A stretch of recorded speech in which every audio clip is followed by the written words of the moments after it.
lanjutan dari rangkaian pembacaan kita di Kisah Para Rasul ya. Pasal 4 tersisa sedikit ya, kita berhenti di di ayat 31.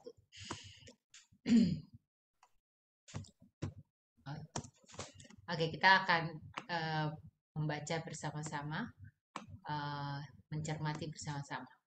Pada suatu hari menjelang waktu sembahyang, yaitu pukul 3 petang, naiklah Petrus dan Yohanes ke bait Allah. Di situ ada seorang laki-laki yang lumpuh sejak lahirnya, sehingga ia harus diusung. Tiap-tiap hari orang itu diletakkan dekat pintu gerbang bait Allah yang bernama Gerbang Indah untuk meminta sedekah kepada orang yang masuk ke dalam bait Allah. Ketika orang itu melihat bahwa Petrus dan Yohanes hendak masuk ke bait Allah, ia meminta sedekah. Mereka menatap dia dan Petrus berkata, "Lihatlah kepada kami." Lalu orang itu menatap dengan penuh harapan akan mendapat sesuatu dari mereka. Tetapi Petrus berkata, "Emas dan perak tidak ada padaku, tetapi apa yang kupunyai, kuberikan kepadamu. Demi nama Yesus Kristus orang Nazaret itu, berjalanlah." Lalu ia memegang tangan kanan orang itu dan membantu dia berdiri. Seketika itu juga kuatlah kaki dan mata kaki orang itu. Ia melonjak berdiri, lalu berjalan kian kemari dan mengikuti mereka ke bait Allah. Berjalan dan melompat-lompat serta memuji Allah. Seluruh rakyat itu melihat dia berjalan sambil memuji Allah, lalu mereka mengenali dia sebagai orang yang biasanya duduk meminta sedekah di gerbang indah bait Allah, sehingga mereka takjub dan tercengang tentang apa yang telah terjadi padanya. Karena orang itu tetap mengikuti Petrus dan Yohanes, maka seluruh orang banyak yang sangat keheranan itu datang mengerubuni mereka di serambi yang disebut serambi Salomo. Petrus melihat orang banyak itu lalu berkata, "Hai orang Israel, mengapa kamu heran tentang kejadian itu? Dan mengapa kamu menatap kami seolah-olah kami membuat orang ini berjalan karena kuasa atau kesalehan kami sendiri? Allah Abraham, Ishak dan Yakub, Allah nenek moyang kita telah memulihkan hambanya, yaitu Yesus yang kamu serahkan dan tolak di depan Pilatus. Walaupun Pilatus berpendapat bahwa ia harus dilepaskan. Tetapi kamu telah menolak yang kudus dan benar, serta menghendaki seorang pembunuh sebagai hadiahmu. Demikianlah ia, pemimpin kepada yang hidup telah kamu bunuh, tetapi Allah telah membangkitkan dia dari antara orang mati. Tentang hal itu, kami adalah saksi. Dan karena kepercayaan dalam nama Yesus, maka nama itu telah menguatkan orang yang kamu lihat dan kamu kenal ini. Dan kepercayaan itu telah memberi kesembuhan kepada orang ini di depan kamu. Hai saudara-saudara, aku tahu bahwa kamu telah berbuat demikian karena ketidaktahuan sama seperti pemimpin kamu. Tetapi dengan jalan demikian, Allah telah menggenapi apa yang telah difirmankannya dahulu dengan perantara nabi-nabinya, yaitu bahwa Mesias yang diutusnya harus menderita. Karena itu, sadarlah dan bertobatlah, supaya dosamu dihapuskan, agar Tuhan mendatangkan waktu kelegaan dan mengutus Yesus yang dari semula diuntukkan bagimu sebagai Kristus. Kristus itu harus tinggal di sorga sampai waktu pemulihan segala sesuatu, seperti yang difirmankan Allah dengan perantara nabi-nabinya yang kudus di zaman dahulu. Bukankah telah dikatakan Musa, Tuhan Allah akan membangkitkan bagimu seorang nabi dari antara saudara-saudaramu, sama seperti aku. Dengarkanlah dia dalam segala sesuatu yang akan dikatakan kepadamu. Dan akan terjadi bahwa semua orang yang tidak mendengarkan nabi itu akan dibasmi darimu umat kita. Dan semua nabi yang pernah bicara, mulai dari Samuel dan sesudah dia, telah bernubuat tentang zaman ini. Kamulah yang mewarisi nubuat-nubuat itu dan mendapat bagian dalam perjanjian yang telah diadakan Allah dengan nenek moyang kita ketika ia berfirman kepada Abraham, "Oleh keturunanmu semua bangsa di muka bumi ini akan diberkati."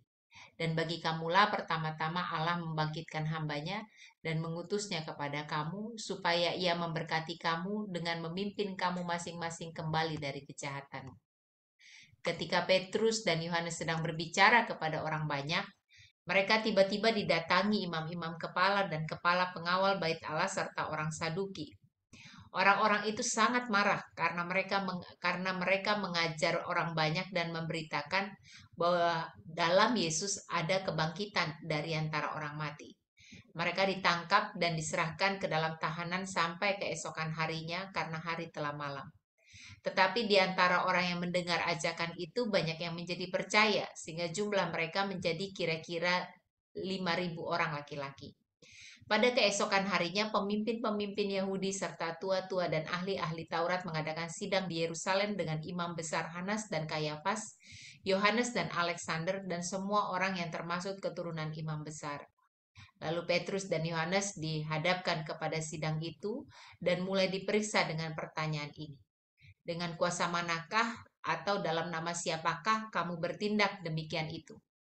Maka jawab Petrus penuh dengan Roh Kudus, "Hai pemimpin-pemimpin umat dan tua-tua, jika kami sekarang harus diperiksa karena suatu kebajikan kepada seorang sakit dan harus menerangkan dengan kuasa manakah orang itu disembuhkan, maka ketahuilah oleh kamu sekalian dan oleh seluruh umat Israel bahwa dalam nama Yesus Kristus, orang Nazaret yang telah kamu salibkan, tetapi yang telah dibangkitkan Allah dari antara orang mati, bahwa oleh karena Yesus itulah orang ini berdiri dengan sehat dan sekarang di depan kamu. Yesus adalah batu yang dibuang oleh tukang-tukang bangunan, yaitu kamu sendiri. Namun ia telah menjadi batu penjuru, dan keselamatan tidak ada pada siapapun juga selain di dalam dia, sebab di bawah kolong langit ini tidak ada nama lain yang diberikan kepada manusia yang olehnya kita dapat diselamatkan. Ketika sidang itu melihat keberanian Petrus dan Yohanes dan mengetahui bahwa keduanya orang biasa yang tidak terpelajar, heranlah mereka. Mereka mengenal keduanya sebagai pengikut Yesus. Tetapi karena mereka melihat orang yang disembuhkan itu berdiri di samping kedua rasul itu, mereka tidak dapat mengatakan apa-apa untuk membantahnya. Dan setelah mereka menyuruh rasul itu meninggalkan ruang sidang, berundinglah mereka dan berkata, "Tindakan apakah yang harus kita ambil terhadap orang-orang ini? Sebab telah nyata kepada seluruh penduduk Yerusalem bahwa mereka telah mengadakan mujizat yang mencolok dan kita tidak dapat menyangkalnya. Tetapi supaya hal itu jangan semakin luas tersiar di antara orang banyak, baiklah kita mengancam dan melarang mereka supaya mereka berbicara lagi dengan siapapun dalam nama itu. Dan setelah keduanya disuruh masuk, mereka diperintahkan supaya sama sekali jangan berbicara atau mengajar lagi dalam nama Yesus. Tetapi Petrus dan Yohanes menjawab mereka, "Silakan kamu putuskan sendiri manakah yang benar di hadapan Allah. Taat kepada kamu atau taat kepada Allah. Sebab tidak mungkin bagi kamu untuk sebab tidak mungkin bagi kami untuk tidak berkata-kata tentang apa yang telah kami lihat, yang telah kami dengar." Maka mereka semakin keras mengancam rasul-rasul itu. Tetapi akhirnya melepaskan mereka juga, sebab sidang itu tidak melihat jalan untuk menghukum mereka karena takut akan orang banyak yang memuliakan nama Allah berhubung dengan apa yang telah terjadi. Sebab orang yang disembuhkan oleh mujizat itu sudah lebih dari 40 tahun umurnya. Sesudah dilepaskan, pergilah Petrus dan Yohanes kepada teman-teman mereka. Lalu mereka menceritakan segala sesuatu yang dikatakan imam-imam kepala dan tua-tua kepada mereka. Ketika teman-teman mereka mendengar hal itu, berserulah mereka bersama-sama kepada Allah, katanya, "Ya Tuhan, Engkaulah yang menjadikan langit dan bumi, laut dan segala isinya. Dan oleh Roh Kudus dengan perantaraan hambamu Daud Bapa kami, Engkau telah berfirman, mengapa rusuh bangsa-bangsa?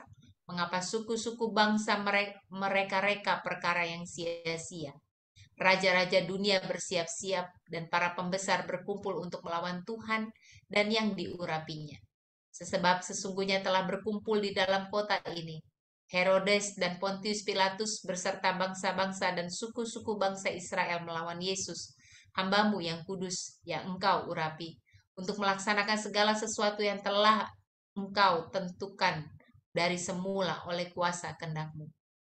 Dan sekarang ya Tuhan, lihatlah bagaimana mereka mengancam kami, dan berikanlah kepada hamba-hambamu keberanian untuk memberitakan firman-Mu. Ulurkanlah tangan-Mu untuk menyembuhkan orang, dan adakanlah tanda-tanda dan mujizat-mujizat oleh nama Yesus hambamu yang kudus. Dan ketika mereka sedang berdoa, bergoyanglah tempat mereka berkumpul itu, dan mereka semua penuh dengan Roh Kudus, lalu memberitakan firman Allah dengan berani. Ya, itu bacaan kita dari hampir 2 pasal ya, pada saat ini, begitu ya. Ada beberapa peristiwa kalau dari 2 pasal itu ya, saya menulisnya empat peristiwa begitu ya. Pertama, penyembuhan orang lumpuh, yang kedua pemberitaan Injil, yang ketiga resiko dari pemberitaan Injil itu sendiri, dan keempat permohonan perlindungan Allah. Yang kita melihat ya, penyembuhan orang lumpuh. Nah, di sana diberi waktu keterangan waktu doa. Jadi orang orang Yahudi memang punya kebiasaan berdoa dalam waktu doa begitu ya, walaupun mereka juga apa namanya, meyakini doa bisa dilakukan di mana saja kapanpun saja ya. Mereka punya waktu doa itu jam 9 pagi, jam 12 tengah hari, dan jam 3 petang ya. Jadi peristiwa yang terjadi pada saat mereka ingin melakukan doa petang hari ya. Eh, Ukuran waktu mereka adalah jam 6 pagi ke jam 6 sore, beda deh kalau kita 12 ke 12 begitu ya. Jadi di Sama. akhir hari mereka, ya, di akhir hari mereka datang ke Bait Allah dan berdoa. Artinya sebagai orang Yahudi, mereka menunjukkan bahwa mereka tetap memelihara ya ritual-ritual itu, walaupun mereka mempercayai Yesus begitu ya. Mereka mengimani Yesus sebagai Mesias yang dijanjikan oleh Allah. Ya, jadi penghayatan iman mereka tidak kemudian ditinggalkan begitu saja karena kebiasaan-kebiasaan atau pola spiritual yang mereka lakukan sebelum ini tidak dilupakan begitu saja gitu, tapi tetap mereka hidupi di dalam kerangka mereka beriman kepada Yesus gitu ya, yang mereka percayai juga di dalam Allah. Nah, lalu kehadiran pengemis. Pengemis itu memang biasa ada di kuil-kuil suci ya, atau di tempat-tempat suci atau di rumah ibadah, karena memang ada pemahaman kalau orang datang pergi ke ibadah tuh cenderung murah hati gitu ya. Jadi kalau kalau mereka datang ke situ paling tidak hasilnya lebih banyak lah gitu ya, untuk kebutuhan mereka ya, karena pengemis tidak bisa lagi dengan segala keterbatasan mereka hanya bisa mengharapkan belas kasihan orang lain. Nah, pada saat itulah dia mengalami perjumpaan dengan Petrus dan Yohanes begitu ya. Mereka perjumpaan yang kemudian mengubahkan. Eh, Orang pengemis ini tidak punya harapan untuk disembuhkan karena memang itu suatu hal yang biasa dia lakukan setiap secara rutin, dikatakan umurnya sudah 40 tahun begitu ya, dia ada di situ untuk meminta belas kasihan orang lain. Jadi perjumpaannya dia bersama dengan Rasul juga bukan perjumpaan yang istimewa dalam arti ada sesuatu yang baru begitu ya. Jadi kalaupun ketika percakapan itu dibuat ya seperti dituliskan, pengharapan yang akan pengharapan dia yang akan dilakukan oleh Petrus dan Yohanes itu adalah memberi uang gitu ya. Tetapi bukan uang apa namanya, emas dan perak itu bentuk alat uang mereka begitu ya, beda dengan kita. Jadi itu yang tidak mereka itu yang tidak mereka berikan, dan itu yang tidak didapat oleh orang lumpuh ini gitu. Tapi kemudian dikatakan segala sesuatu yang aku punyai aku miliki. Nah, yang mereka punyai adalah keyakinan di dalam Kristus. Dan itulah yang dia berikan kepada orang lumpuh ini, dan kemudian terjadilah mujizat di mana orang lumpuh ini menjadi sembuh. Nah, ini kemudian menjadi sebuah peristiwa besar yang direspon menjadi sebuah konflik begitu ya, peristiwa mujizat ini. Nah, kita lihat dulu kata mujizat. Kata mujizat yang dipakai oleh di Alkitab itu berbagai penggunaan kata gitu ya, kata kata Yunaninya, yaitu kata mujizat bisa menggunakan kata ergon dalam arti karya, kata terata dalam arti keajaiban, atau dunamis kuasa ya, atau semeion tanda begitu ya, tanda yang diberikan. Atau kalau dalam bahasa Latin ya suatu suatu ketakjuban ya, rasa rasa heran ya, rasa takjub itu mirakum. Jadi kata kata apa kata mujizat dalam dalam Alkitab tuh penggunaannya sebenarnya banyak kata begitu ya. Nah, kata-kata ini dalam konteksnya masing-masing diterjemahkan sebagai sebuah tindakan mujizat. Nah, mujizat ini menunjukkan bahwa ada pekerjaan kuasa Allah yang membangkitkan kekaguman atau keterpesonaan manusia. Jadi kan dikatakan tadi ya takjub, miraculum gitu Tak ya. belum. Jadi itu adalah sesuatu yang membuat orang menjadi takjub, terpesona ya. Manusia takjub terpesona oleh pekerjaan dan kuasa Allah yang dinyatakan. Kata Ibrani ot dan Yunani semeion umumnya diterjemahkan dengan kata tanda seperti sebelumnya disampaikan. Artinya menunjuk kepada Allah. Tanda itu kan sign begitu ya. Jadi kalau itu tanda, tanda itu sebenarnya ingin merujuk kepada Allah ya, kepada sumber yang lebih penting daripada tanda. Tanda itu cara, tanda itu alat yang sebenarnya menunjuk kepada apa yang ingin disampaikan begitu. Nah, itu tanda. Kata Ibrani moped dan Yunani teras diterjemahkan dengan kata keajaiban, yaitu peristiwa yang menyebabkan orang kagum atau heran. Atau kata Ibrani gabura dan Yunani dunamis diterjemahkan dengan mujizat atau pekerjaan yang berkuasa atau suatu tindakan yang memperlihatkan kuasa besar, terutama kuasa ilahi, begitu ya, yang biasanya memang diartikan sebagai sebuah peristiwa spektakuler, begitu ya, yang tidak biasa, begitu, tidak biasa. Nah, mujizat perlu dipahami pada saat kita bicara soal mujizat, kita perlu memahami bahwa tindakan pemberian mujizat itu atau ketika mujizat itu dinyatakan itu tidak terlepas dari tindakan pemeliharaan terus-menerus yang dilakukan Tuhan. Jadi itu sebenarnya adalah sebuah tindakan untuk menunjukkan bahwa ketika Allah mencipta, ketika Allah menciptakan segala sesuatu, dia tidak berhenti di situ. Dia terus memelihara, mengendalikan, mengatur dan melindungi, memberkati segala sesuatunya. Ya, lalu mujizat juga perlu dipahami dalam sebuah konsep bahwa itu adalah sebuah tindakan yang dilakukan untuk menyatakan karya keselamatan Allah bagi dunia. Ya, jadi mujizat tidak dipahami sebagai sebuah peristiwa itu sendiri, gitu ya. Maka Yesus pernah mengecam orang yang suka mencari mujizat, gitu ya. Karena mujizat itu bukan mujizatnya, tetapi bahwa mujizat karya pekerjaan yang luar biasa itu dinyatakan dalam hal ingin menunjukkan kepada Allah sendiri. Jadi pusatnya Allah bukan mujizatnya gitu ya. Pusatnya adalah Allah, bahwa Allah itu sangat mengasihi dan Allah memelihara kehidupan. Allah ikut bukan ikut ya, Allah berperan. Allah berperan di dalam kehidupan dan dia mengatur segala sesuatu dan dia mengasihi kehidupan yang dia ciptakan di dalam kuasa dan cintanya. Untuk itu dia karya yang dia lakukan, dia nyatakan itu adalah sebuah karya yang selalu ingin memulihkan kehidupan ya. Jadi mujizat itu selalu tertuju kepada Allahnya, bukan kepada mujizatnya. Nah, Allah berkuasa pada dirinya sebab dia menyipta, memelihara dan menjaga ciptaannya dengan kasih. Jadi tindakan mujizat tidak perlu mendefinisi Allah, gitu ya. Hmm. Nah, kita kadang-kala mendefinisi Allah dengan mujizat. Kalau Allah itu maha kuasa, maka dia bisa membuat saya apapun yang kita inginkan. Misalnya dia bisa membuat saya untung dari kerugian ini. Dia bisa membuat saya sembuh tanpa operasi, tanpa pengobatan dan segala hal begitu ya. Kadangkala kita menilai kemahakuasaan Allah dengan sesuatu yang mujizat. Itu bukan pemahaman mujizat yang dinyatakan di dalam Alkitab.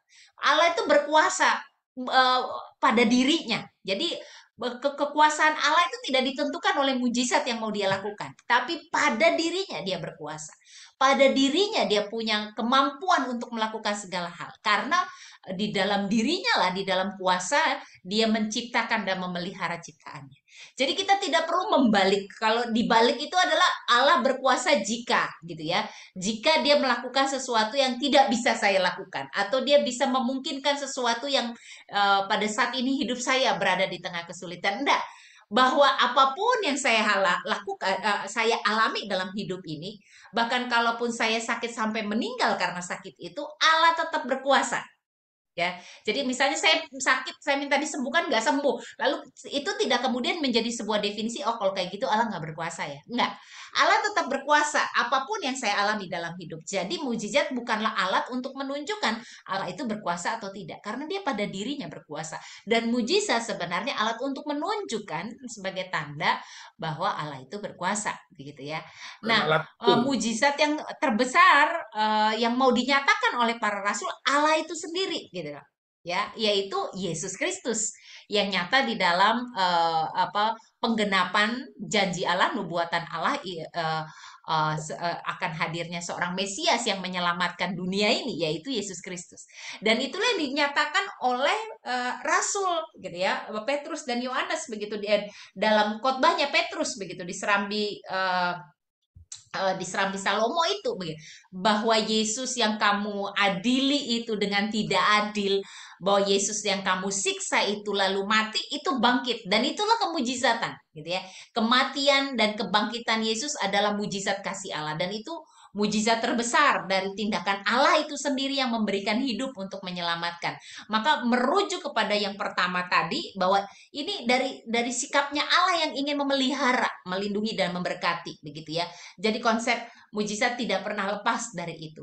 Nah, ini menunjukkan pemeliharaan Allah di dalam kasih dalam kehidupan kita. Tanda itu untuk menunjuk kepada Allah sendiri. Jadi mujizat itu tanda untuk menunjuk kepada Allah. Jadi dia tidak berdiri sendiri. Jadi mujizat atau tanda itu tidak berdiri dan tidak terlepas dari Allah.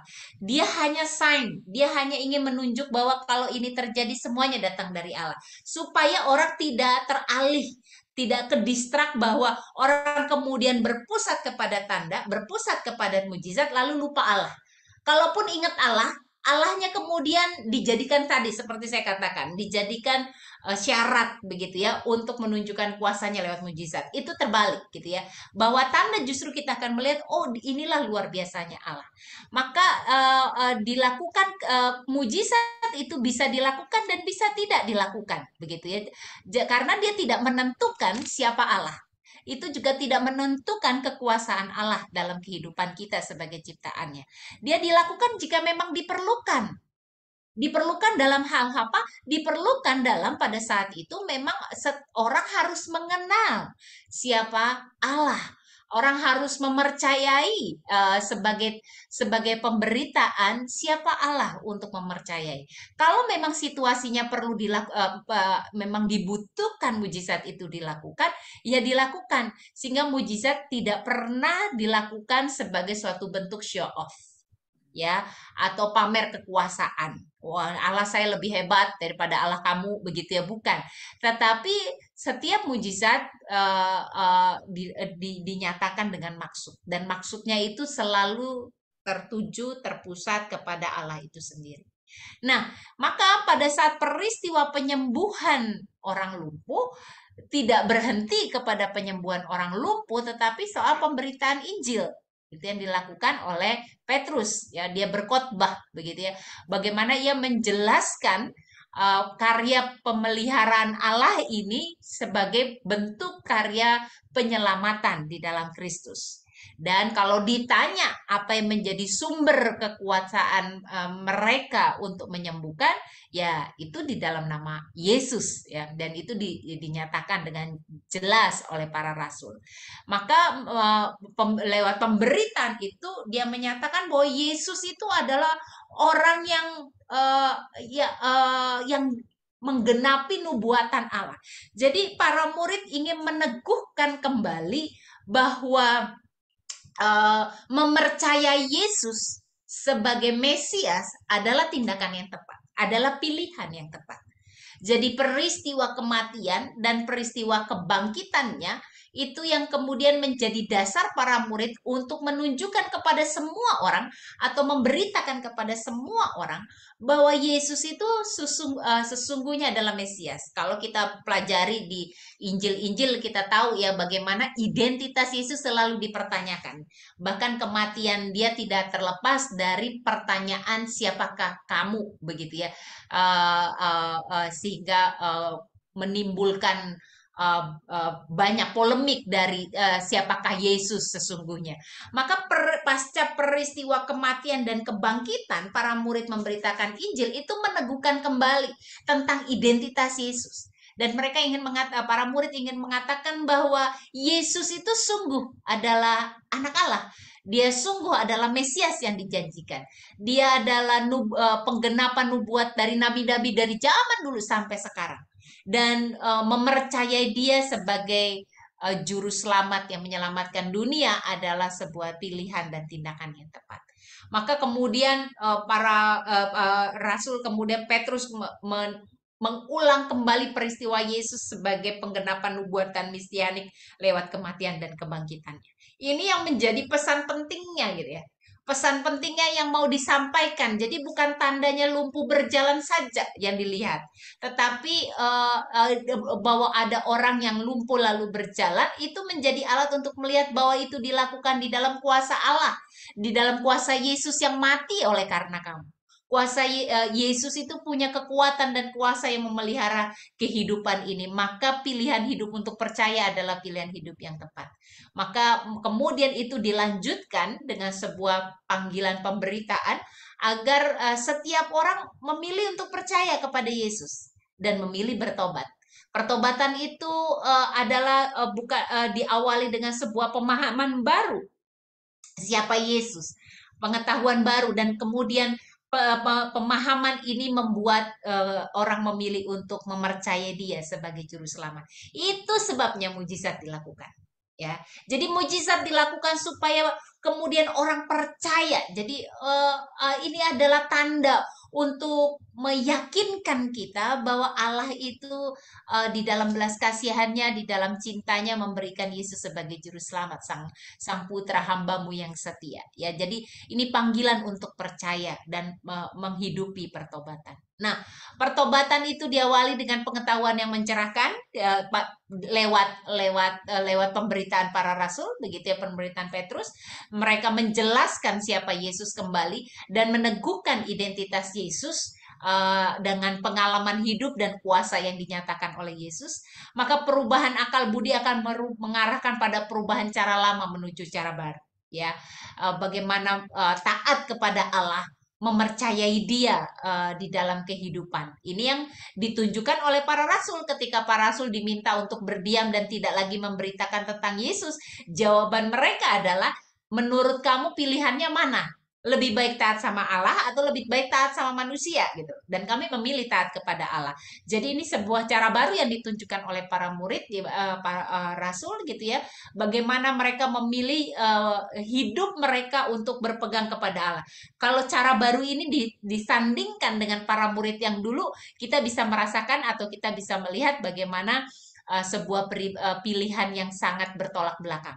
Jika dulu mereka menarik-narik diri dari sebuah percakapan dan situasi penderitaan untuk menyatakan iman, pasca kebangkitan mereka menjadi orang yang berani menghadapi penderitaan untuk menyatakan iman percaya mereka, keyakinan mereka, pemberitaan firman bahwa Yesus adalah Mesias. Dan terjadi perubahan perilaku itu yang dikatakan. Maka karya keselamatan Yesus yang utuh itu dinyatakan ya. Jadi bukan saja fisik yang dipulihkan dalam hal orang lumpuh ini, tetapi bagaimana saya mengarahkan hidup saya kepada Allah itu yang penting ya. Bahwa soal ada orang yang lumpuh bisa berjalan itu adalah cara saya masuk untuk melihat dan mengenal Allah. Oh, ini ternyata itu yang memang dibutuhkan di saat itu untuk memperkenalkan siapa Yesus, untuk menegaskan kuasa Yesus. Oh, Yesus itu bukan cuma sekedar katanya, memang di dalam dia itu ada kuasa. Buktinya orang ini bisa sehat, bisa kembali berjalan. Jadi ingin menegaskan pemberitaan kabar baik tidak berhenti pada peristiwa mujizat. Nah, sekalipun untuk itu ada resiko yang harus ditanggung ya, karena setiap keputusan mengandung resiko. Ya, para murid atau rasul menghadapi reaksi ya, yaitu tidak percaya. Nah, di sisi lain ini ingin menunjukkan begitu ya, bahwa mujizat yang sangat spektakuler sekalipun tidak memberikan jaminan orang itu bisa percaya, gitu ya. Kalau orang kadang-kadang mengatakan, ingat kisah Lazarus ya, Lazarus mengatakan, eh, hmm, orang kaya itu mengatakan kepada Lazarus gitu, suruh Lazarus pergi ke rumah saudara-saudaraku karena masih ada saudara-saudaraku yang hidupnya salah. Kalau nanti Lazarus ngomong mereka bertobat gitu. Tapi kemudian dikatakan nggak bisa. Kalau mereka nggak percaya kepada pemberitaan para nabi, orang mati hidup kembali datang ke mereka, mereka juga nggak percaya gitu. Jadi apa sebenarnya? Mujizat itu sebenarnya itu bukan soal, oh kalau kalau kalau ini terjadi pasti semua orang percaya. Enggak, belum tentu juga. Di zaman Yesus pada saat dia hidup dan melakukan pelayanan, Yesus melakukan mujizat. Tapi toh apa yang dilakukan Yesus di depan mata pun itu tidak serta-merta membuat orang yang menyaksikan kemudian percaya. Nah, sama ketika kuasa Yesus di dalam namanya dinyatakan oleh para murid menyembuhkan orang lumpuh, itu pun tidak serta-merta membuat semua orang percaya. Sekalipun ada orang yang memilih untuk percaya.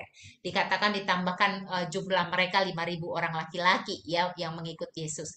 Uh, jadi reaksi yang dihadapi lewat pelayanan ini adalah soal bagaimana orang meletakkan keyakinan bahwa pemberitaan Yesus sebagai juru selamat. Ya, jadi mujizat itu sendiri tidak serta-merta akan membuat seseorang menjadi percaya.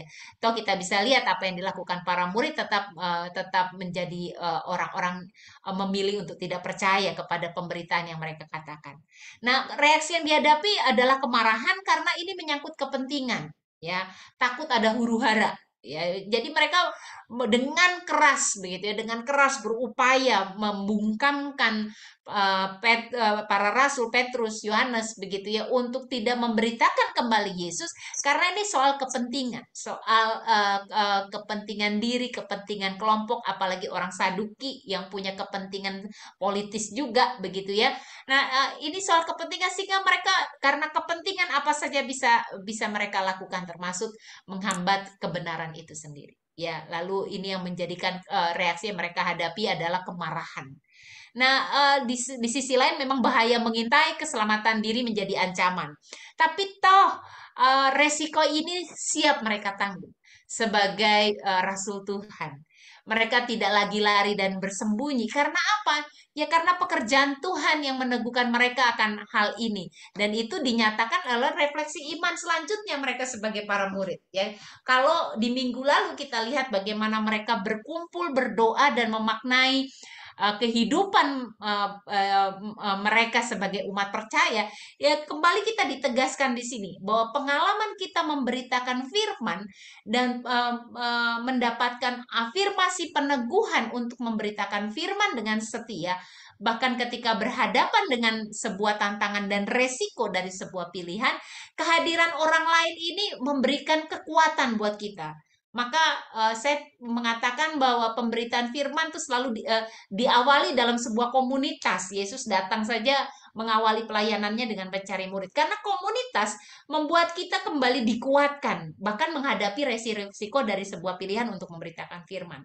Ya, karena itu ketika mereka berjumpa dengan rasul-rasul lain, pengalaman itu dibagikan. Mereka menceritakan resiko apa yang mereka hadapi ketika mereka memilih untuk memberitakan firman, menyatakan kuasa Allah lewat mujizat yang menyembuhkan kepada orang lumpuh ini.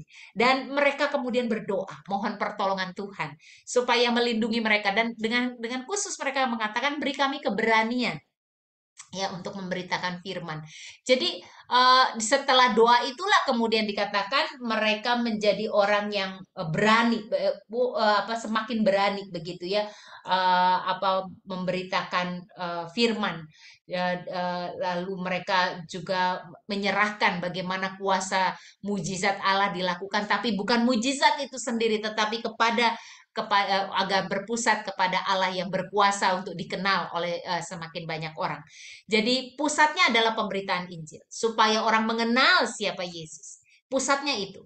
Dan dengan menyatakan kematian dan kebangkitan Yesus. Mujizat adalah tanda yang tidak pernah menjadi hal yang utama di dalam pemberitaan itu sendiri. Nah, bagaimana seharusnya kita memahami kisah para rasul tiga atau memahami apa namanya hal mujizat dalam kehidupan. Dengan demikian kita pun tidak perlu menerjemahkan mujizat itu sebagai sesuatu yang spektakuler, gitu ya. Tidak perlu bahwa yang disebut mujizat adalah sesuatu yang spektakuler saja, begitu ya. Bahwa kehidupan yang dipelihara, dijaga, diberkati oleh Tuhan itu adalah sebuah pekerjaan mujizat Allah yang ditunjukkan kepada kita dalam cinta kasihnya.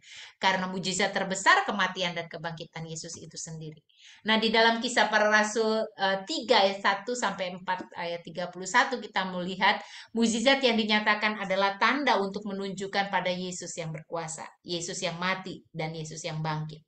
Ya, dan itu mujizat besar ya. Kalau Yesus hanya mati kan dikatakan sia-sialah kepercayaanmu. Tapi dia yang mati dan bangkit itu menjadi sebuah peristiwa besar yang menjadi landasan ya, iman kita kepada dia tak perlu lagi diragukan. Menyatakan bahwa percaya pada dia dan hidup pertobatan. Jadi sebenarnya berita tentang pelayanan mujizat yang dilakukan oleh rasul murid-murid Tuhan ini Petrus itu adalah yang bertuju bahwa semua orang hidup di dalam pertobatan, mempercayai dia dan menghidupi pertobatan. Karena kita bisa lihat yang kemudian menjadi reaksi orang yang disembuhkan itu penting.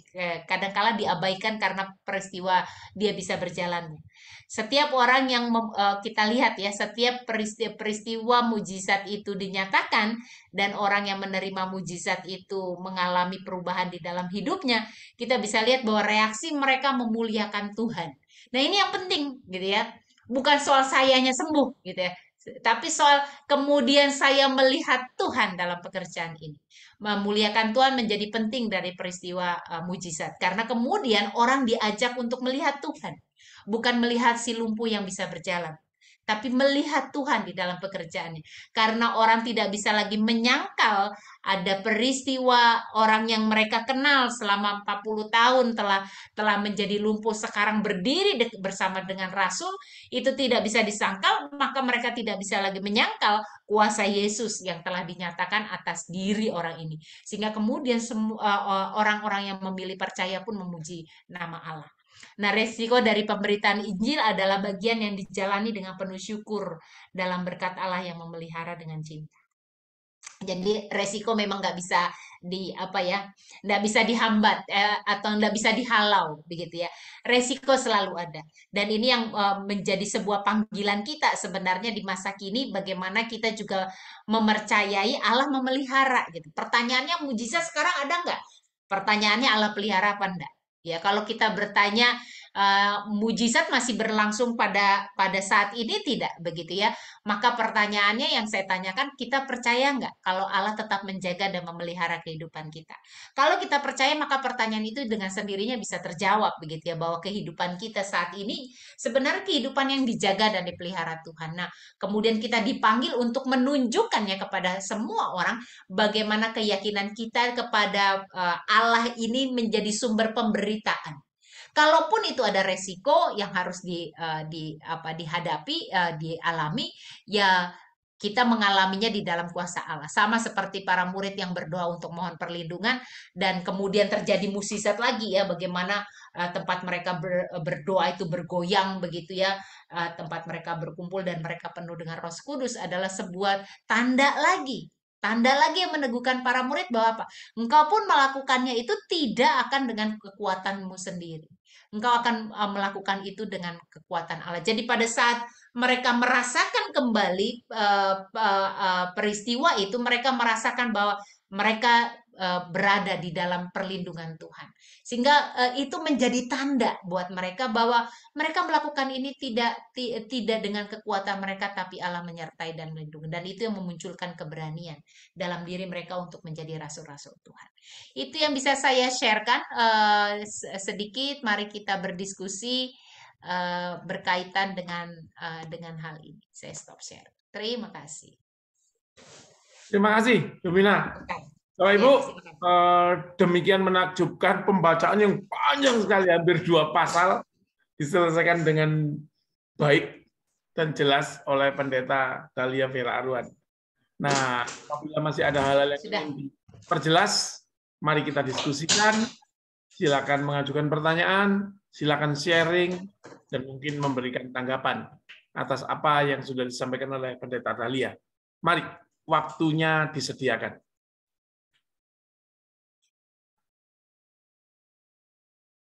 Pak Mahendra, mau menanyakan sesuatu?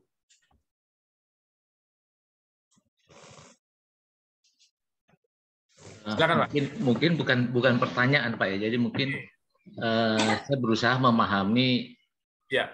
penjelasan Bu Vera. Bisa nggak saya ringkas itu, penjelasan mujizat itu sebagai itu suatu sarana atau proses yang diberikan kepada orang yang tidak percaya atau kurang percaya agar menjadi percaya. Ya. Suatu proses. Apakah bisa diringkas begitu, Bu? Untuk mempermudah aja, Bu, untuk mempermudah. Iya, sebenarnya ini suatu hal yang menarik karena biasanya yang terjadi terbalik. Yang terjadi terbalik adalah apa? Misalnya ada orang minta didoain begitu ya, supaya dia sembuh, tapi nggak sembuh-sembuh. Terus kemudian disalahin karena kamu nggak percaya sih. Jadi apa yang dikatakan Pak, lalu dia disalahkan gitu karena kamu nggak percaya maka kamu nggak sembuh gitu loh. Padahal enggak gitu loh. Kalau di dalam eh, pemberitaan yang dilakukan, apa cara Allah menyatakan diri, mujizat memang tanda supaya kita makin dipercaya, betul. Supaya kita makin percaya, oh iya ya, ternyata Yesus itu bukan hanya seorang guru ataupun manusia biasa gitu. Di dalam dia itu ada kuasa. Makanya kemudian para murid mengatakan kalau kamu bertanya dalam nama siapa, bukan dalam kuasa kami, tapi kuasa Yesus. Kamu harus percaya itu kuasanya dari Allah.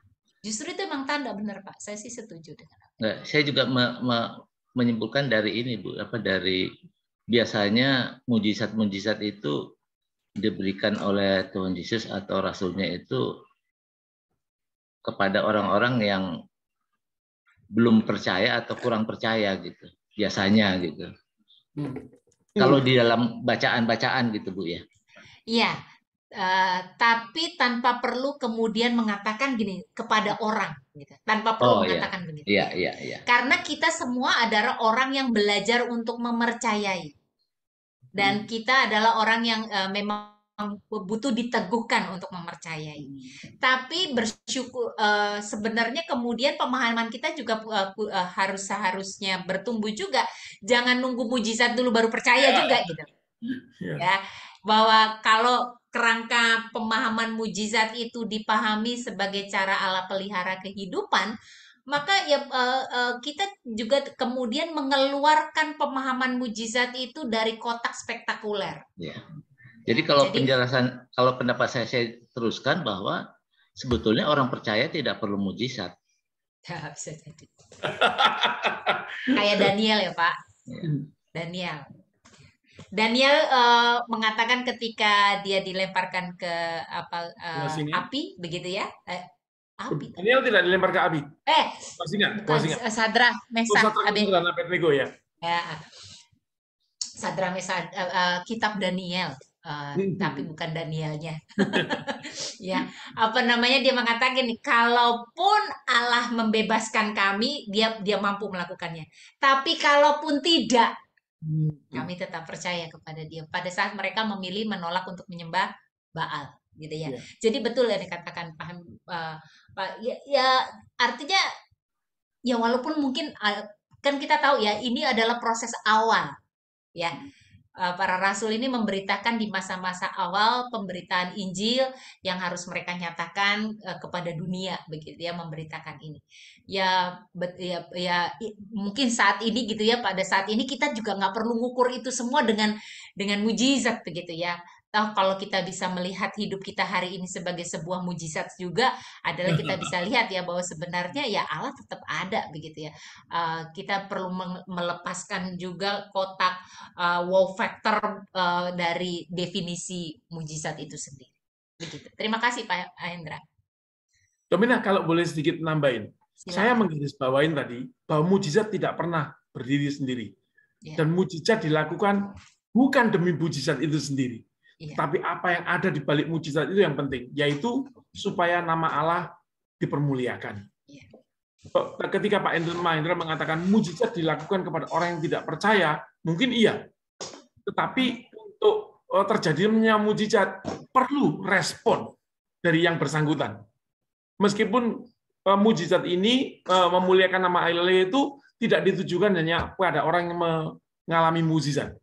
Kalau ngelihat orang lumpuh tadi, dia lumpuh sejak lahir dibilang ya, mari, dia mengulurkan tangannya, berdirilah. Kalau orang nggak percaya, kira-kira dia berusaha berdiri nggak? Enggak gitu. Di seluruh mujizat pasti ada respon yang seperti itu. Tapi tujuannya adalah orang yang menyaksikan yang lebih banyak itu lagi, padahal memuliakan nama Allah. Oh, sungguh besar kuasa Allah. Dan ketika itu dilakukan Yesus nggak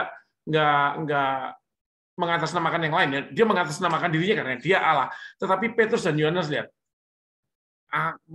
atas nama Yesus anak Allah yang kau salibkan itu. Ya, pada saat akhirnya semua orang menjadi percaya. Terima kasih. Mungkin begitu ya, Domina ya. Ya, makasih Pak Jarwo. Karena dalam pemahaman kita kadang-kala kita seringkali menggeser mujizat menjadi di luar maksud dari sebenarnya mujizat itu diberikan. Kemudian akhirnya mujizat berdiri sendiri begitu ya. Dia Tuhan baik kalau ini terjadi begitu ya. Tuhan berkuasa. Dia berdiri sendiri yang sebenarnya dia tidak pernah bisa lepas bahwa mujizat itu merujuk kepada Allah itu sendiri gitu. Dia nggak berdiri pada dirinya apa tanda itu diberikan begitu. Keajaiban itu diberikan. Makasih Pak Jarwo. Terima kasih, Pak Domina. Joseph. Terima kasih, Pak Mahendra. Pak Kris, silakan. Ini Pak Kris Ya. manggil. Oh, oke. Iya. Soalnya supaya Josephnya tidak Supaya tidak kacau dengan Yesus Huta Barat. Yang akan bertanya sebentar lagi. Silakan, Iya, Pak Kris. soalnya kalau nama Yosef itu biasa di kantor, jadi nggak saya ubah ini. Ya, Pak Kris, silakan Pak Kris. Baik, Bu Vera. Ini saya mau menanyakan, apakah ini sharing atau menanyakan ya? Kalau mukjizat itu adalah kehendak Allah dan atau permintaan dari yang memohon. Contoh, kalau di dalam permohonan doa kesembuhan, ada KKR atau kebangunan rohani dan sebagainya. Itu kan memohon. Tetapi kenyataannya ada yang ingin supaya mukjizat itu terjadi. Nah, ini pertanyaan. Atas juga sharing saya juga bingung karena suatu saat itu kehendak Allah loh. Mukjizat itu kalaupun kita minta pun nggak akan datang itu sampai Roh Kudus dipanggil dan sebagainya. Nah, itu ada salah satu sharing yang saya pernah dapat. Tapi juga pada saat seperti anggur di Kanaan itu ya, pesta di Kanaan. Tetapi kan suatu saat itu Yesus sudah menyampaikan belum waktunya kan gitu. Nah, ini pertanyaan sekaligus. Iya. Sharing atau bagaimana, saya cuma Gak apa-apa, Pak. Iya. Oke, lanjut. Iya. Gado-gado Pak, mau sharing, mau pertanyaan, mau pemikiran. Cukup begitu Pak Kris. Iya. Domina cukup ditangkap maksudnya ya. Silakan Domina. Iya. Iya, ya. Demikian. Kalau mujizat kita pahami sebagai tanda yang diberikan yang diberikan Allah untuk kita mengenal Dia. Jadi dia tidak berdiri dan tidak pernah terlepas dari Allah sebagai sumber yang punya kekuasaan di dalam kasih-Nya menyatakan pemeliharaan dalam hidup kita. Maka mujizat nggak pernah berdiri sendiri, Pak. Maka pertanyaannya itu berdasarkan permohonan atau kehendak Allah? Kehendak Allah. Mau kita bawa kehendak Allah itu dalam hal apa? Dalam hal dia mau menyembuhkan saya atau tidak? Bukan. Bukan. Jadi dan juga begini, kalau saya sakit, lalu saya minta sembuh, saya kagak sembuh. Oh, kehendak Allah kepingin saya nggak sembuh gitu ya. Bukan begitu juga kemudian diterjemahkan gitu ya. Kok Tuhan gitu ya membiarkan saya sakit? Enggak gitu. Kehendak Allah dalam arti kita tahu rancangan kehendak Allah ya yang menyelamatkan itu, yang memelihara. gitu ya. Maka segala sesuatu tuh ada di dalam pemeliharaan cinta Allah, nggak pernah lepas. Maka kalaupun saya tetap sakit dan kemudian saya minta sembuh dan tidak sembuh, itu bukan berarti saya dilepaskan dari kehendak Allah yang baik, gitu ya. Kehendak Allah baiknya tetap ada, yaitu Dia menyertai saya untuk bertahan di tengah saat sakit, atau mungkin pergulatan-pergulatan setiap personal, setiap pribadi pada saat sakit menjadi sangat beragam ya. Tapi dia merasakan Allah yang hadir. Bahkan ketika saya mati, kematian saya karena penyakit itu pun bukan karena kegagalan Allah yang tidak mampu menyembuhkan saya, ya, atau karena Allah tidak punya kehendak baik terhadap saya, bukan. Kematian saya karena penyakit itu pun di dalam Kristus yang mati dan bangkit tetap kita lihat sebagai kemenangan di dalam Tuhan. Makanya kemudian kita bisa lihat misalnya contoh-contoh yang dikatakan Pak Kris tadi ya. Kita bisa lihat Paulus. Saya sudah berdoa, misalnya itu contoh yang paling jelas deh yang sering dipakai gitu ya. Saya sudah berseru-seru kepada Tuhan untuk melepaskan duri dalam daging ini, tapi tidak. Tapi toh kemudian dia tetap melihat kehendak Allah yang baik gitu ya.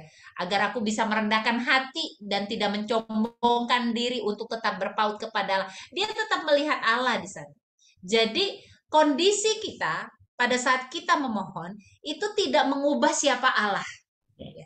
Jadi kalau kondisi saya baik, Allah baik. Kalau kondisi saya jelek, oh berarti Allah tidak baik. Begitu enggak. Kondisi saya tidak mengubah siapa Allah. Allah tetap pada dirinya sebagai Allah yang berkuasa dan mencintai kita.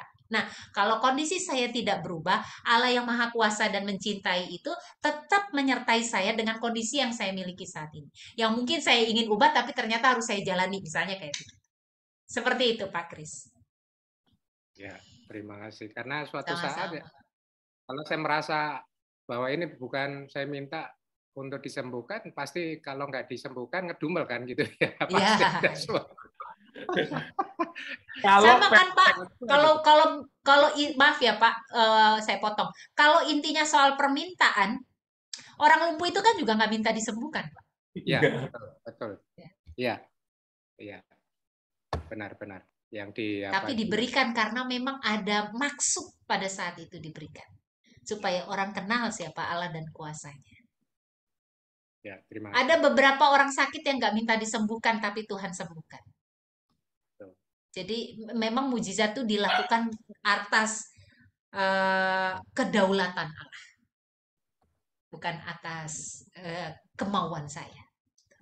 Istilahnya sekonyong-konyong loh. Oh, tiba-tiba sembuh bisa juga Pak Kris. Baik, terima kasih. Terima kasih Pak Kris. Terima kasih Pak Kris, terima kasih Bu Dahlia. Bapak Ibu yang lain, mari silakan. Boleh nanya? Oh, silakan. Boleh. Ada yang lain duluan apa enggak? Silakan, Pak. Pak Krisna, silakan. Boleh ya? Boleh. Silakan Pak. Saya tertarik sama yang tadi statement terakhirnya Bu Vera. Di situ memang saya coba pahami dari sisi yang sedikit lain, tapi ya ujungnya sih sama sih ya. Saya melihat di sini memang pertama ya ada perubahan yang besar. Ini kan kejadian ini terjadi setelah Tuhan Yesus mati, kemudian setelah Pentakosta, Roh Kudus turun kan. Ya. Jadi di sini saya melihat di sini setelah Roh Kudus turun kepada murid-muridnya itu ada perubahan besar, terutama pada diri Petrus. Kalau Petrus kita lihat dulu menyangkal Tuhan Yesus. Setelah habis Tuhan Yesus disalibkan, mereka murid-muridnya bersembunyi kan di ruang di atas. Jadi Petrus dulu tuh penakut. Saya kasih tanda tuh penakut. Tapi kalau kita lihat di konteks ini luar biasa Petrus itu. Dia nggak sama sekali nggak takut sampai dia mau disidang oleh imam pun dia tidak takut. Jadi saya melihat di sini kehadiran Roh Kudus setelah Pentakosta, Roh Kudus turun dalam murid-murid ini terjadi perubahan besar dalam murid-muridnya. Murid-muridnya yang tadi penakut sekarang menjadi luar biasa, dan ini terlihat sekali di teks tadi Petrus sendiri kan. Kemudian yang kedua saya lihat di sini seperti yang Bu Vera katakan bahwa orang lumpuh ini berapa 40 tahun ya kalau salah dikatakan di situ, dan sudah dari lahir. Jadi dia ada di situ benar tidak meminta disembuhkan karena dia tahu Tuhan Yesus nggak ada, dan mujizat atau tanda-tanda yang terjadi yang saya tahu pada saat Tuhan Yesus ada itu tidak pernah dikuasakan kepada murid. Seakan-akan Tuhan Yesus bilang, kamu Petrus, kamu tolong sembuhkan ini, hidupkan orang mati. Tapi itu prerogatif Tuhan sendiri. Saya yang bertindak. Tapi begitu kalau saya lihat konteks saat itu, Tuhan Yesus mati, mungkin murid-murid atau pengikutnya merasa, waduh, raja saya mati nih, jadi masa depan saya bagaimana gitu. Nah di sini orang lumpuh ini dia duduk, dia minta sedekah, tapi melalui Petrus Tuhan Yesus menyatakan, saya hadir. Yang kamu butuhkan bukan sedekah, tapi sembuh. Seperti dulu waktunya saya masih hidup, saya melakukan itu luar biasa, menyembuhkan orang buta, orang lumpuh, membangkitkan orang hidup. Jadi saya hadir, walaupun secara jasmani saya tidak ada, tapi melalui murid-muridnya itu dia menyatakan saya tetap hadir. Itu yang saya tangkap. Kira-kira begitu dah. Ya. Makasih Pak Krisna. Silakan. Ya, kalau di ayat 31 sebenarnya jelas ya, dikatakan di sana, dan ketika mereka sedang berdoa, bergoyanglah tempat mereka berkumpul itu, dan mereka semua penuh dengan Roh Kudus. Lalu mereka memberitakan firman Allah dengan berani. Jadi kalau mau dibilang sebenarnya keberanian kita memberitakan Injil dan menanggung segala resiko, dari situ itu juga mujizat gitu. Ya, mujizat. Jadi mujizat itu bukan cuma buta melihat lumpuh berjalan gitu ya. Bagaimana kita melewati hidup ini dengan tetap memegang percaya, iman kita di dalam Dia, dan berhadapan dengan situasi-situasi yang tidak menguntungkan, tapi kita percaya Tuhan, seperti kata Pak Krisna tadi ya, berjalan bersama dengan saya, itu adalah sebuah tanda yang ditunjukkan kepada kita bahwa Allah tuh selalu, Allah di dalam cintanya nggak pernah meninggalkan kita. Itu sebenarnya kan meneguhkan kita untuk mempercayai Dia gitu. Dan itu bisa menjadi suatu wow factor yang kalau kata mujizat itu juga dipahami ketakjuban, maka itu adalah ketakjuban kita melihat Allah yang hadir, dan itu yang meneguhkan kita bahwa ya dalam hidup kita ini sebenarnya kita nggak pernah lepas dari itu, dari pemeliharaan Allah dengan berbagai macam cara. Jadi kita nggak pernah lepas juga sih dari peneguhan yang Allah lakukan, bahwa Allah itu menyertai kita, termasuk dengan mujizat-mujizat yang biasa. Mujizat itu nggak perlu spektakuler, yang biasa dalam hidup kita ya. Seperti tadi ya, murid berani itu sebenarnya kan kita nganggap ya biasa aja sih sebagai seorang murid ya, dia nggak biasa gitu. Siapa sih yang berani ngadepin semua resiko dalam hidup ini gitu ya. Tapi kalau kita punya keberanian mengatakan sesuatu yang benar di tengah orang yang salah, itu kekuatan yang datangnya dari Allah. Dan begitu juga buat orang lumpuh tadi ya, memang orang lumpuh ini nggak punya kepikiran untuk sembuh loh selama hidupnya begitu ya. Mungkin dia udah menerima itu menjadi bagian dalam dirinya. Tapi Petrus menyapa di dalam kuasa Yesus kepadanya apa yang dia butuhkan. Maka pada saat dia sembuh, dia juga melonjak kegirakan, melompat-lompat dan memuliakan Tuhan. Sesuatu yang tidak pernah dia duga terjadi dalam hidupnya, ternyata dia terima melebihi apa yang dia mintakan. Maka kalau tadi Pak Krismanto mengatakan ini permintaan atau enggak, dia nggak minta disembuhkan, dia minta duit kok gitu, dia minta uang, dia minta sedekah gitu. Tapi Allah memberikan apa yang melebihi apa yang dia mintakan untuk memberkati kehidupan dia. Maka dia memuliakan Tuhan untuk pekerjaan Allah yang nggak terduga itu. Seperti itu. Makasih Pak Krisna. Amin. Minta izin sedikit mengomentari. Pak Krisna, kadang-kadang sebuah kejadian itu ya berlangsung begitu seperti kejadian itu sendiri tanpa perlu ditafsir. Tadi yang Pak Krisna menafsir bahwa Yesus mungkin mengatakan nggak perlu sampai seperti itu gitu ya, bahwa kejadian itu terjadi memang untuk memuliakan nama Yesus, iya. Tetapi ketika kita ngomong seolah-olah Yesus ingin mengatakan bahwa ketika aku nggak ada, aku memberikan, nggak perlu seperti itu, malah kadang-kadang mengacaukan cara kita memahami gitu. Karena itu nggak ada yang jawab kan Pak. Kalau ditanyakan ke Pendeta Vera, apakah begitu? Pendeta Vera juga ngerti Yesus mikir apa waktu itu gitu. Tetapi sebaiknya bagi saudara yang lain juga dipahami sebagai ya ini kejadiannya seperti itu, ansih gitu. Mungkin itu sih Pak, untuk memudahkan supaya kita nggak terlalu banyak beralegori gitu, lalu menjadi salah sendiri dengan pemikiran itu gitu. Pak Jarwo. Yuk, Pak Yosef. Nah kan Domina, habis Pak Kris, Pak Yosef kan. Pak Yosef. Sebentar, saya ingin mengucapkan terima kasih dulu Pak Krisna. Pak Krisna, terima kasih. Pak Yusef, silakan. Sama-sama. Selamat malam Pak Jarwo, Ibu Dahlia.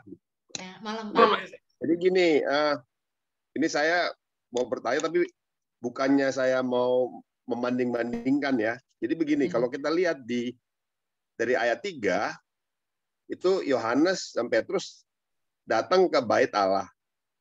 Terus di sana ada seorang lumpuh di gerbang indah di bait Allah itu. Jadi kelihatannya bahwa orang lumpuh itu memang mengharapkan kesembuhan kepada Allah. Nah, tapi di sini akhirnya Petrus berkata di ayat 6, dia nggak punya emas, nggak punya perak, terus dalam nama Yesus sembuhlah orang itu. Dan saya mau nanya di sini, waktu dia sembuh, orang itu bersukacita dengan memuji-muji Allah. Dan sambil berjalan memuji-muji Allah terus. Kenapa dia nggak memuji-muji Tuhan Yesus ya? Gitu kan? Maksudnya memuji-muji Allah. Maksudnya Allah itu biasanya kalau zaman sekarang kan kita malah memuji-muji Tuhan Yesus. Nah, apa perbedaannya di situ? Dan karena saya juga lihat ke ayat 4, orang-orang Farisi apa Saduki itu berusaha untuk supaya Yohanes sama Petrus tuh nggak menyebut nama Yesus, gitu kan? Nggak berusaha untuk tidak menyebut nama Yesus. Jadi kelihatannya di sini bahwa mereka berusaha untuk tidak menyebarkan nama Tuhan Yesus Kristus. Tapi kalau nama Allah oke gitu. Kira-kira gimana Bu? Nah, itu kata pertanyaan saya mungkin nggak bisa dimengerti, tapi saya agak minta jawaban lah gitu. Terima kasih. Makasih Pak Yosef. Ya. Pertama, orang lumpuh ini emang biasa di situ, Pak. Jadi kalau itu boleh kita lihat dari keterangan orang banyak ketika ataupun pada proses pengadilan begitu ya. Memang dia dikenali oleh rakyat kan dikatakan di sana atau orang banyak ya. Dia dikenali sebagai orang yang memang hadir selalu ada di bait Allah untuk minta sedekah begitu ya. Jadi itu sesuatu yang memang dia lakukan. Bukan hari itu saja, tetapi memang di sepanjang ya mulainya dari kapan ya nggak tahu begitu, tapi paling tidak itu yang dilakukan dia dalam kurun waktu yang cukup lama begitu. Jadi kalaupun pada hari itu dia datang di bait Allah, memang khusus dia datang untuk melakukan sesuatu yang biasa dia lakukan untuk sedekah. Maka tadi mendapatkan sedekah. Maka pada saat dia melihat melihat Petrus dan Yohanes masuk di ayat 3, melihat Petrus dan Yohanes hendak masuk ke bait Allah, ia meminta sedekah. Jadi dia bukan meminta disembuhkan. Jadi penyembuhan itu adalah sebuah tawaran yang diberikan oleh oleh Petrus bahwa ada anugerah Tuhan yang mau dinyatakan kepadamu, yaitu lewat kesembuhan, dan itu yang diterima dan dia melonjak. Nah, yang kedua soal ungkapan syukur dia gitu ya, di dalam konten tuh konsep Allah Trinitas ini adalah menjadi sesuatu yang kita lihat. Kata Trinitas kan nggak ada di Alkitab ya Pak gitu ya. Jadi Allah Trinitas, tapi inilah yang menjadi sebuah konsep yang kita lihat bahwa Allah di dalam Yesus dan Roh Kudus menjadi sebuah pribadi yang menyatu tak terpisahkan gitu ya. Sehingga bahwa Yesus yang adalah anak Allah, identitas yang selama ini dipertanyakan, bahwa Allah berkenan atasnya begitu ya. Makanya kemudian di dalam pasal yang keempat ketika para murid berdoa, dia dalam doa itu dikatakan bahwa lihatlah dan sekarang ya Tuhan, lihatlah bagaimana mereka mengancam kami dan berikanlah di ayat keberapa dia mengatakan kepada anakmu, sebab sesungguhnya telah berkumpul di dalam kota ini Herodes dan Pontius Pilatus berserta bangsa-bangsa dan suku-suku bangsa Israel melawan Yesus hambamu yang kudus yang engkau urapi begitu ya. Jadi identitas Yesus Allah Roh Kudus itu tidak terpisahkan. Maka ketika kemudian si orang lumpuh ini memuji Allah, dia mempercayai bahwa Allah ya Allah yang menjadi sumber segala sesuatu, yang memelihara kehidupan, sehingga dia mempermuliakan Allah begitu. Karena dia juga mempercayai, dia tahu benar bahwa kuasa kesembuhan itu dilakukan di dalam nama Yesus yang menyelamatkan. Karena kemudian para murid melanjutkan pemberitaan tentang Yesus, ya kan? Yesus yang kamu adili, yang kata Pilatus tidak bersalah, tapi kamu melakukan itu semua, itu cerita panjang tentang Yesus. Ya, cerita panjang tentang Yesus. Dan siapa Yesus? Yesus yang telah dinubuatkan oleh Allah dari jadi keterikatan Yesus dan Allah itu justru tidak terpisahkan di situ. Maka pujian kepada Allah yang dilakukan oleh orang lumpuh ini ya memang tidak terpisahkan dari Yesus gitu. Bahwa Yesus sang anak yang mampu memberikan kuasa kesembuhan datangnya juga adalah datangnya dari sang Bapa yang memberkati anak gitu. Identitas itu menjadi sesuatu ungkapan iman yang dinyatakan. Jadi kalau dikatakan kalau nyebut nama Allah nggak apa-apa asal nggak Yesus, karena memang persoalan pada para proses pengadilan pertama dan kedua, yang pertama dalam diri Yesus, yang kedua kepada para murid, adalah persoalan bagaimana identitas Yesus yang adalah anak Allah itu. Itu kan menjadi sebuah polemik, menjadi sebuah perdebatan, begitu menjadi sebuah apa iya dia adalah Mesias yang dijanjikan oleh Allah. Apakah iya dia adalah anak Allah, sehingga kemudian Yesus mengatakan orang yang menyambut aku dia menerima Allah, Allah ada di dalam aku ada di dalam Allah. Sebuah relasi yang tidak pernah terpisahkan antara dia dengan Allah begitu. Dan identitas itu menjadi sebuah pergumulan untuk diterima. Dan itulah yang kemudian menjadi pokok pemberitaan Injil yang dinyatakan oleh para murid. Maka kemudian kalau orang memuliakan Allah, ya orang melihat bagaimana pekerjaan kuasa Yesus itu tak terpisah dari Allah.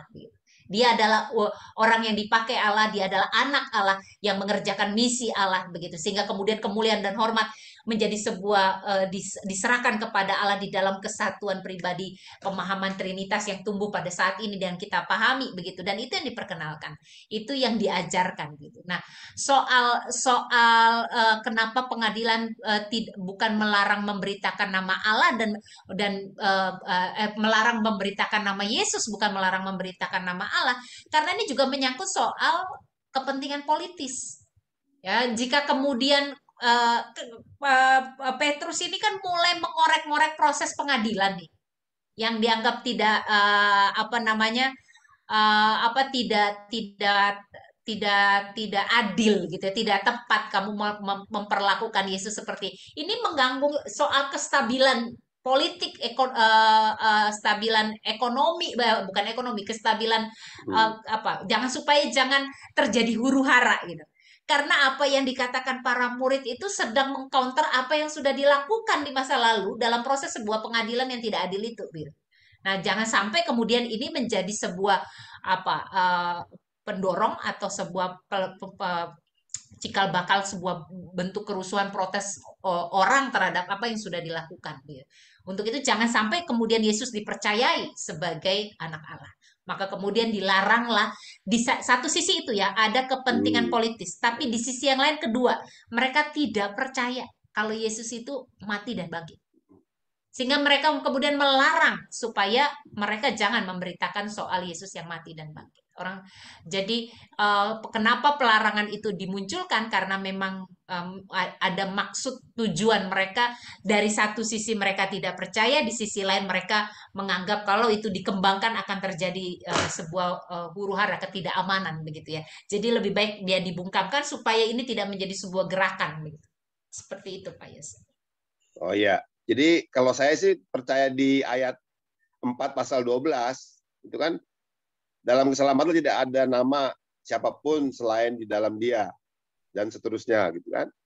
Jadi memang nama Yesus yaitu ya Allah sendiri. Yeah. Nah, jadi saya tadi melihat bahwa pada saat itu memang nama Yesus, orang yang lumpuh ini memang memuji-muji Allah, bukan memuji-muji Yesus Kristus. Itu mungkin ekspresi dia aja kira-kira begitu ya. Tapi hatinya itu dia percaya dengan Yesus sebagai juru selamat. Kira-kira begitu ya, Bu ya? Ya, agak susah juga kalau Iya. menerjemahkan apa yang dipikirkan oleh orang lumpuh begitu ya. Iya. Tapi dalam sebuah pemahaman semua kembali kepada Allah.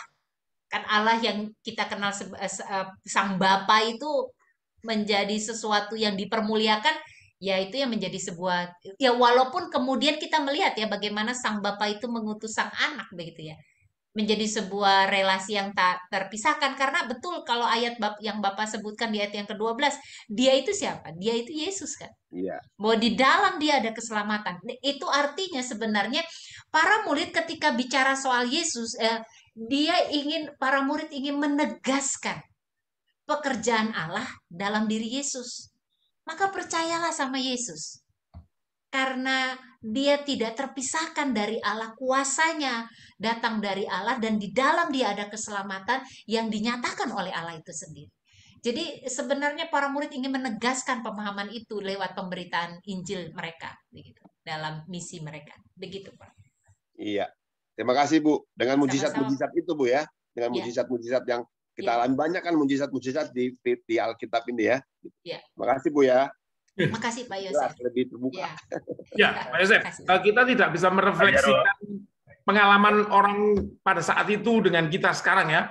Karena mereka nggak menyebut Yesus, mereka belum Kristen. Tetapi mereka tahu itu kuasa Allah gitu. Oke, terima kasih. Siapa tadi, Pak Krisna ya? Pak Dir.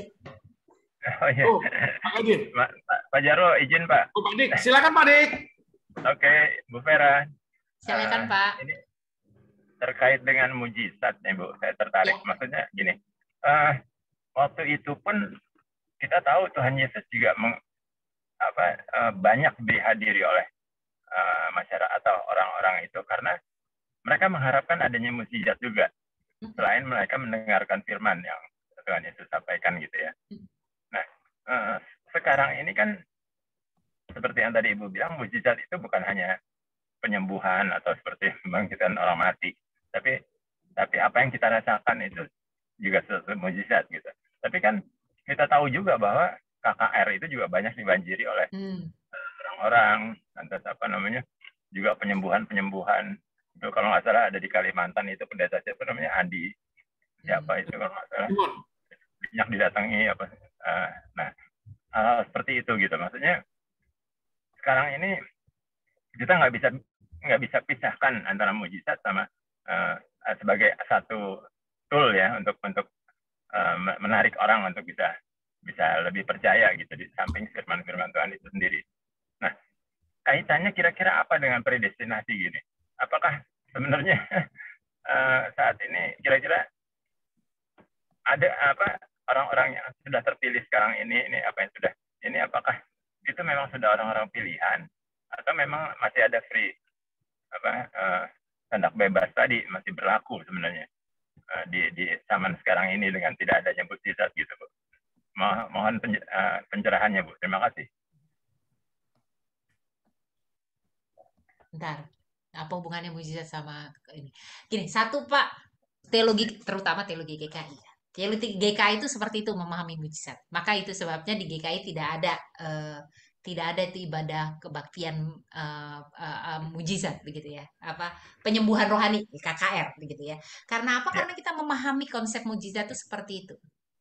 Kita tidak melihat bahwa sesuatu yang sifatnya spektakuler itu menentukan iman seseorang, itu menentukan kuasa Allah. Kalau kan banyak juga ya terjadi di dalam sebuah sharing ketika dia tidak sembuh, yang disalahkan dianya, atau orang kemudian mempertanyakan apalagi yang salah dalam diri saya, apakah Allah memang bukan. Jadi kita memiliki sebuah konsep mujizat seperti tadi begitu ya, bahwa mujizat adalah tanda yang diberikan oleh Allah agar kita melihat kuasa dan mempercayai Dia. Itu tanda saja. Tanda itu tidak menjadi lebih penting dari apa yang mau diberitakan. Yang mau diberitakan itu apa? Allah itu sendiri. Jadi percayalah kepada Allah itu sendiri begitu. Nah, apa-apa juga ketika mujizat itu, kalau yang kita terjemahkan sakit lalu tetap menjadi sakit, tidak menjadi sembuh begitu ya. Tapi saya percaya Allah tetap hadir dalam hidup saya begitu. Nah, itu pemahaman kita tentang arti kesembuhan begitu, atau arti mujizat itu sendiri begitu. Jadi kita melihat Allah yang memelihara hidup ini dengan cinta kasihnya itu kan, dia dia memelihara kita dengan berbagai macam cara, dan dia hadir dalam berbagai macam situasi dan kondisi. Tidak perlu juga diterjemahkan kehadiran Allah itu pasti membuat hidup saya senang-senang saja dan selalu sehat saja gitu. Enggak juga gitu. Allah tuh bekerja dengan begitu tak bisa kita batasi untuk menyatakan kasihnya, dan kita harus teguhkan dalam pengalaman hidup kita diteguhkan gitu. Lalu kalaupun apakah ada atau tidak ada lagi, ya seperti kan tadi prinsipnya itu bukan mujizatnya. Prinsipnya mujizatnya ada tuh gak ada gitu, bukan gitu. Bukan karena Yesus pun menolak diri kehadirannya sebagai tukang mujizat. Dia nggak mau, dia nggak mau kemana-mana. Oh, dia harus bawa mujizat supaya kelihatan spektakuler, orang ikut dia. Nggak mau juga gitu. Karena yang mau dia lakukan adalah engkau percaya kepada Allah. Dan aku ini adalah anak Allah yang ingin menyatakan kehendak Allah. Kalaupun untuk itu kamu harus melihat kuasa Allah yang dinyatakan, tanda-tanda yang dinyatakan, lihatlah bahwa kuasa Allah itu ada. Menyembuhkan orang sakit, membangkitkan orang mati, bahkan melalui hidupku tanda-tanda terbesar itu dimunculkan oleh Allah. Kematian dan kebangkitanku.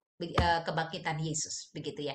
Jadi itu yang Yesus katakan ketika Yesus sendiri tidak mau disalahpahami kuasa di dalam dirinya sebagai sebuah pertunjukan yang untuk mempertontonkan kuasa dia gitu. Karena bagi dia mujizat itu adalah cara orang melihat kuasanya Allah. Allahnya sendiri yang harus dilihat. Jangan mujizatnya, jangan orang bergeser kepadanya mujizat itu sendiri dan mengabaikan pesannya. Jadi tidak bisa juga dikatakan apakah kemudian sekarang kita dipilih nggak kalau nggak ada mujizat ini gitu ya, sebagai umat keselamatan. Nggak bisa juga dikatakan demikian, karena yang penting adalah Allahnya. Dan kita mempercayai Allah di dalam Maha Kasih ini, prinsipnya adalah Allah itu adalah kasih. Dan di dalam kasihnya dia menjaga, memelihara, dan menyelamatkan. Dan di dalam kasihnya dia tidak bisa menyangkali kasihnya itu sendiri gitu. Sehingga yang dia lakukan selalu adalah tindakan baik yang memelihara, menyelamatkan, memberkati kehidupan kita. Maka kalau pertanyaannya, kalau nggak ada mujizat maka ada nggak orang yang diselamatkan? Oh ya tetap, karena bukan soal mujizatnya, soal Allahnya. Allahnya yang ingin menyelamatkan, Allah yang ingin merangkul kehidupan ini, Allah yang tidak membiarkan kita hancur, Allah yang tidak akan membiarkan kita binasa karena dosa. Maka selalu ada tindakan Allah yang merangkul manusia, selalu ada. Persoalan apakah ditandai dengan mujizat atau tidak, ya itu menjadi wewenang Allah begitu ya, hak Allah begitu. Tapi bahwa pekerjaan Allah yang menyelamatkan itu selalu terjadi di dalam kehidupan sampai saat ini, dan itu yang diberitakan supaya orang percaya kepada Dia begitu, Pak. Terima kasih. Jadi Demikian Pak lebih berat ya Pak. Ya, Kenapa, jadi Pak? sekarang ini memang lebih berat untuk menarik orang untuk bisa percaya gitu, nggak makin mudah. Iya. Terima Jadi kasih, Bu. menurut saya betul, membuat orang percaya itu lebih berat tidak karena nggak ada mujizatnya. Kalau hidup kita ini kita tandai sebagai sebuah mujizat sebenarnya, kalau kita memberi sebuah pemahaman, mendefinisi ulang tentang mujizat itu, ya kita bisa lihat bahwa sebenarnya karya kuasa Allah itu terus dinyatakan. Tapi kalau kita menyempitkan arti mujizat itu sebatas ya tadi ya sakit sembuh begitu ya, seperti itu, lalu ketika itu tidak terjadi karena ada lalu kita nganggap gitu dokter-dokter dengan semua penelitian, dengan semua penemuan medis itu bukan pekerjaan Tuhan gitu ya, cuma medis gitu ya, bukan Tuhan. Kalau Tuhan tuh nggak perlu medis gitu ya. Itu sesuatu yang kita lihat bukan secara menyeluruh bahwa hidup ini ada di dalam pemeliharaan Tuhan. Kalau kita melihat bahwa pemeliharaan Tuhan itu menyeluruh dalam hidup kita, maka kita akan juga melihat bagaimana Allah juga memimpin kehidupan ini dipelihara dengan banyak penemuan, dengan banyak pendekatan pengobatan begitu ya. Sehingga kalaupun saya sakit ma lalu saya sembuh karena minum Milanta, ya saya harus tetap mengatakan ini datangnya dari Tuhan gitu ya. Oh, bukan gara-gara ada produk apa namanya produk produksi obat gitu ya, maka sembuhnya karena obat, enggak kan? Saya percaya bahwa ada beberapa bahkan dokter yang mengatakan saya berusaha yang menyembuhkan tetap Tuhan. Artinya apa sih? Kita pun tetap ditarik untuk tetap melihat segala sesuatu itu sumbernya dari Tuhan gitu. Nah, kalau sekarang dikatakan ya kalau kayak gitu susah ya narik orang untuk percaya kepada Tuhan karena nggak melihat yang spektakuler. Nah, orang-orang seperti ini yang perlu kita sadarkan bagaimana kita melihat kehidupan yang dipelihara Allah ini menjadi sangat lebih apa ya, lebih besar daripada mengecilkan arti pekerjaan Tuhan. Karena pekerjaan Tuhan jadi sangat kecil sekali ya kalau cuma diterjemahkan buta sembuh lumpuh jalan gitu ya. Udah itu doang kerjaannya Tuhan. Selebihnya bukan dari Tuhan. Kalau kayak gitu Tuhan kagak maha kuasa begitu ya. Nah, justru karena dia maha kuasa, pekerjaan dia tidak diprediksikan gitu ya. Bahkan dari hal yang sehari ketika saya apa namanya saya bernafas itu ada hadirnya Tuhan dan pelihara hidup saya bilang justru itu maha kuasa, kemahakan kuasaan Tuhan yang tidak bisa didefinisikan dengan sederhana dalam beberapa tindakan tertentu yang saya harapkan terjadi begitu Pak Dir. Asal jangan kedukun ya Bu ya. boleh Pak ya, boleh jangan maksudnya. Terima kasih Bu Vera. Demikian Ya, Pak Dik. Bapak Ibu yang lain silakan.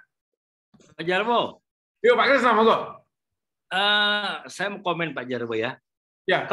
Kalau saya sih lebih melihat sebetulnya ya memang dikatakan susah sekarang mencari membawa orang kepada Tuhan karena nggak ada mujizat gitu. Kalau saya sebaliknya saya bilang bahwa mujizat itu terjadi waktu pada abad pertama di mana kita tidak bilang Petrus saja kan. Tuhan Yesus sendiri kan melakukan mujizat dan dia pernah pada Yohanes yang dia bicara panjang itu menyatakan bahwasanya saya sudah memberikan tanda-tanda ini tapi mereka belum juga percaya. Artinya Tuhan Yesus sendiri menyatakan saya perlu memberikan tanda bahwa saya berkuasa, tapi mereka belum percaya juga. Bisa dipahami karena waktu itu yang namanya Allah apa ya, Adonai apa Yahweh gitu kan, itu Allah mereka. Jadi Mesias itu nggak ada di pandangan mereka di abad pertama. Bedanya sama kita sekarang, bisa saya dari orang tua udah dicekokin bagi Tuhan Yesus itu juru selamat, Tuhan Yesus juru selamat, bahwa mujizat nggak perlu, mujizat ada tapi nggak setiap saat. Kalau udah setiap saat ada tuh bukan mujizat lagi namanya. Jadi kita ini udah dibekalinya banyak, bukan kayak jemaat di abad pertama. Makanya kita lihat Petrus tetap melakukan mujizat. Paulus nanti kita lihat waktu di Troas ada anak jatuh dari lantai 3 mati, dia melakukan mujizat hidup juga. Jadi memang saat itu diperlukan mujizat, nggak setiap saat, itu pemahaman saya. Tapi ada titik-titik perlu dilakukan seperti itu di abad itu. Tapi kita sekarang seharusnya tidak lagi melihat mujizat. Kita melihat yang lebih jauh lagi, siapa itu yang memberikan mujizat, bahwa mujizat itu hanya tanda, tapi seperti yang Bu Vera bilang, kita hidup sekarang baik, keadaan baik itu sudah mujizat. Kalau menurut saya sih begitu ya. Pemahaman yang ada pada Pak Krisna itu pun menurut saya mujizat ya, Domina ya. Mujizat loh itu. Tidak semua orang loh punya pemahaman begitu Pak Krisna. Ya maksudnya saya tidak punya alasan untuk menyatakan saya butuh mujizat. Kenapa? Kita dapat pelajaran banyak sekali dari saya sekolah di TK, SD, di sekolah Kristen yang udah banyak sekali tentang kehidupan Tuhan Yesus dan rasul-rasul kita dapat. Jadi itu sebenarnya udah modal untuk kita untuk tidak menyatakan lagi bahwa mujizat itu harus selalu ada gitu. Beda jemaat di abad pertama yang mereka mungkin orang mereka itu orang tertindas yang merindukan Mesias, juru selamat, membebaskan mereka orang tertindas sehingga pada titik tertentu membutuhkan tanda gitu. Mungkin seperti itu. Tanda, ya. Demikian. Ya, Domina silakan.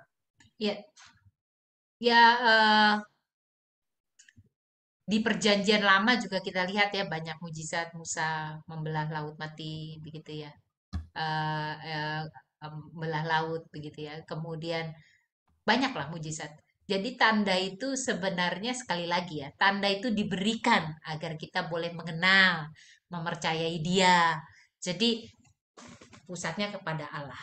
Nah, kalau saat ini kalau seperti Pak Krisna katakan, sebenarnya banyak tanda yang juga Allah berikan kepada kita supaya melihat dan mengenal Dia, mempercayai Dia. Ya, mari kita membuka diri gitu ya. Lalu kita tidak memukul itu, oh, kalau belum ini terjadi, saya belum percaya sama Tuhan gitu ya. Atau Allah itu kurang maha kuasa deh kalau nggak itu nggak terjadi. Karena sekali lagi Allah nggak bisa kita ukur menurut takarannya kita begitu ya. Tapi di sisi lain saya mungkin mau memahami pernyataannya Pak Dir gitu ya. Kalau kayak begitu susah. Mungkin buat gini, mungkin yang dipahami itu susah buat orang yang sama sekali belum mengenal, belum percaya, belum pernah mendengar tentang Yesus gitu ya. Jadi kalau belum pernah, belum tahu Yesus itu punya kuasa, dia itu juru selamat gitu, kalau nggak dikasih kayak gitu, gimana mereka taunya? Ya saya pikir ya, kalau itu diperlukan, tanda itu selalu menyertai gitu. Tapi jangan karena tanda kemudian kita ngukur Tuhan. Jangan dibalik loh. Ini pemahamannya bisa ketuker nih gitu ya. Oke, saya percaya Tuhan kalau ada ini dan itu. Jangan gitu. Tuhan tuh tetap ada. Ini dan itu ada atau kagak ada, Tuhan tuh tetap ada. Tuhan tuh tetap maha kasih. Walaupun ini dan itu tidak, yang kita minta itu tidak ada gitu. Lalu bagaimana orang-orang ini yang belum kenal dengar Yesus sama sekali percaya sama Yesus gitu loh. Ya Tuhan pasti menunjukkan tandanya gitu. Tandanya apa? Yang nggak bisa diprediksi gitu, bahwa Allah, pemberitaan Injil itu menjadi tugas kita untuk terus kita lakukan di zaman sekarang ini, kita lakukan, dan Allah menyertai. Dan mungkin yang menjadi garis bawahi itu adalah justru doa para murid, yaitu bagaimana kami menyaksikan Yesus itu adalah hambamu yang setia. Di dalam dia ada karya keselamatan. Beri kami keberanian untuk mengatakan itu. Lalu mereka diberi tanda bahwa pekerjaan mereka itu diberkati Allah dengan bergoyanglah tempat itu begitu ya. Saya pikir itu juga menjadi sebuah panggilan kita saat ini, bahwa Allah akan menyertai kita untuk juga memberitakan Injil kepada orang yang masih menutup hatinya tentang Yesus, atau kepada orang yang belum mendengar sama sekali tentang Yesus gitu ya. Tapi nggak perlu dijadikan Tuhan, kalau nggak ada syarat mereka nggak percaya gitu. Karena apa? Karena mujizat itu udah terjadi banyak, tapi yang nggak percaya juga banyak gitu. Jadi mujizat nggak pernah jadi ukuran orang tuh bisa percaya, nggak pernah jadi ukuran. Ya. Karena ya, orang lumpuh itu bisa berjalan dan disaksikan oleh para imam-imam kepala, orang-orang Saduki yang memilih untuk tidak percaya. Maka mereka katakan jangan beritakan tentang Yesus. Jadi mujizat tidak otomatis, tidak selalu akan membuat seseorang itu percaya. Tapi beritakanlah firman, maka banyak cara yang akan Yesus nyatakan kepada kita untuk meneguhkan orang tentang Yesus yang adalah Sang Juru Selamat. Jadi jangan gara-gara sekarang mujizatnya nggak kayak zaman dulu begitu ya, nggak spektakuler gitu. Oh berarti memberitakan Injil Tuhan nggak ini dong ya, nggak jereng gitu ya. Nggak juga gitu. Nggak, bahwa makjernya tetap ada gitu, karena kuasa Allah tuh nggak bisa kita batasi untuk memberitakan kebenaran Injil itu sendiri begitu. Terima kasih, Pembina. Ada pertanyaan dari Pak Fatir di chat. Saya ingin tanya, bagaimana kalau mukjizat dikaitkan dengan mimpi? Tuhan berbicara lewat mimpi dan harus sampaikan pesan ini. Apakah itu mukjizat juga? Mari, ujilah setiap roh. Saya tidak ingin mengatakan iya dan tidak, tapi ujilah setiap roh. Ya, ujilah setiap tindakan di dalam buah dan karya. Gimana cara ujinya? Kita tahu firman Tuhan. Alkitab telah diberikan kepada kita untuk menolong kita menjadi lebih berhikmat untuk mengenal setiap menyaring begitu ya, menguji setiap pengajaran gitu, karena mujizat juga dilakukan oleh setan toh. Artinya setan pun mengatakan kepada Yesus, kalau kamu bisa mengubah batu ini menjadi roti, aku menyembahmu gitu ya. Bagaimana dia memutar mujizat itu begitu ya, sebagai alat pembuktian, dan Yesus nggak mau kan. begitu. Jadi artinya yang mau saya katakan, kalau ada orang mengklaim mimpinya itu adalah pesan Tuhan, maka klaim itu yang perlu kita uji, ya. Klaim itu yang perlu kita renungkan kembali. Apa sih isi klaim dia dari mimpi itu, gitu ya? Kalau dari mimpi itu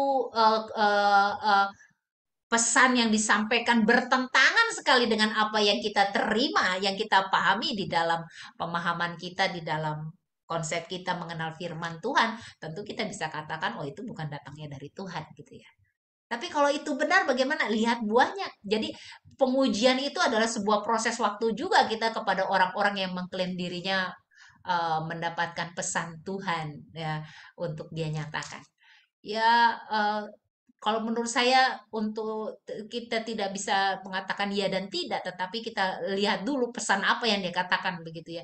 Kalau dia di mimpi mengatakan, dalam mimpi saya mengatakan bahwa sebenarnya Yesus bukan adalah Tuhan, begitu ya, kita bisa mengatakan ini nggak benar, ini kayak begitu ya, seperti itu, ekstrimnya seperti itu, Tidak misalnya lulus seperti uji itu.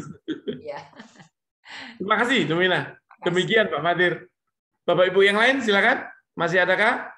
Masih tersedia cukup waktu kalau seandainya kita mau menyampaikan pertanyaan. Silakan. Pak Yohanes Eri? Oh tidak. Lewat dulu Pak, thank you. Oke. Terima kasih, Pak. Bu Sri Hidayat, kita merindukan suara Ibu.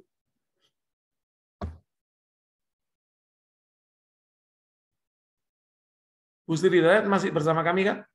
Masih bersama kita. Masih, saya Moga Bu. Pak Jarwo, saya punya internetnya unstable. Takut nanti putus. Iya Bu, iya Bu, iya Bu. Ya, terima kasih Bang Ren. Berbahagialah Bang Ren, yang tidak percaya, tidak melihat namun percaya ya. Iya. Bang Ren mau mengajukan pertanyaan selain pernyataan itu?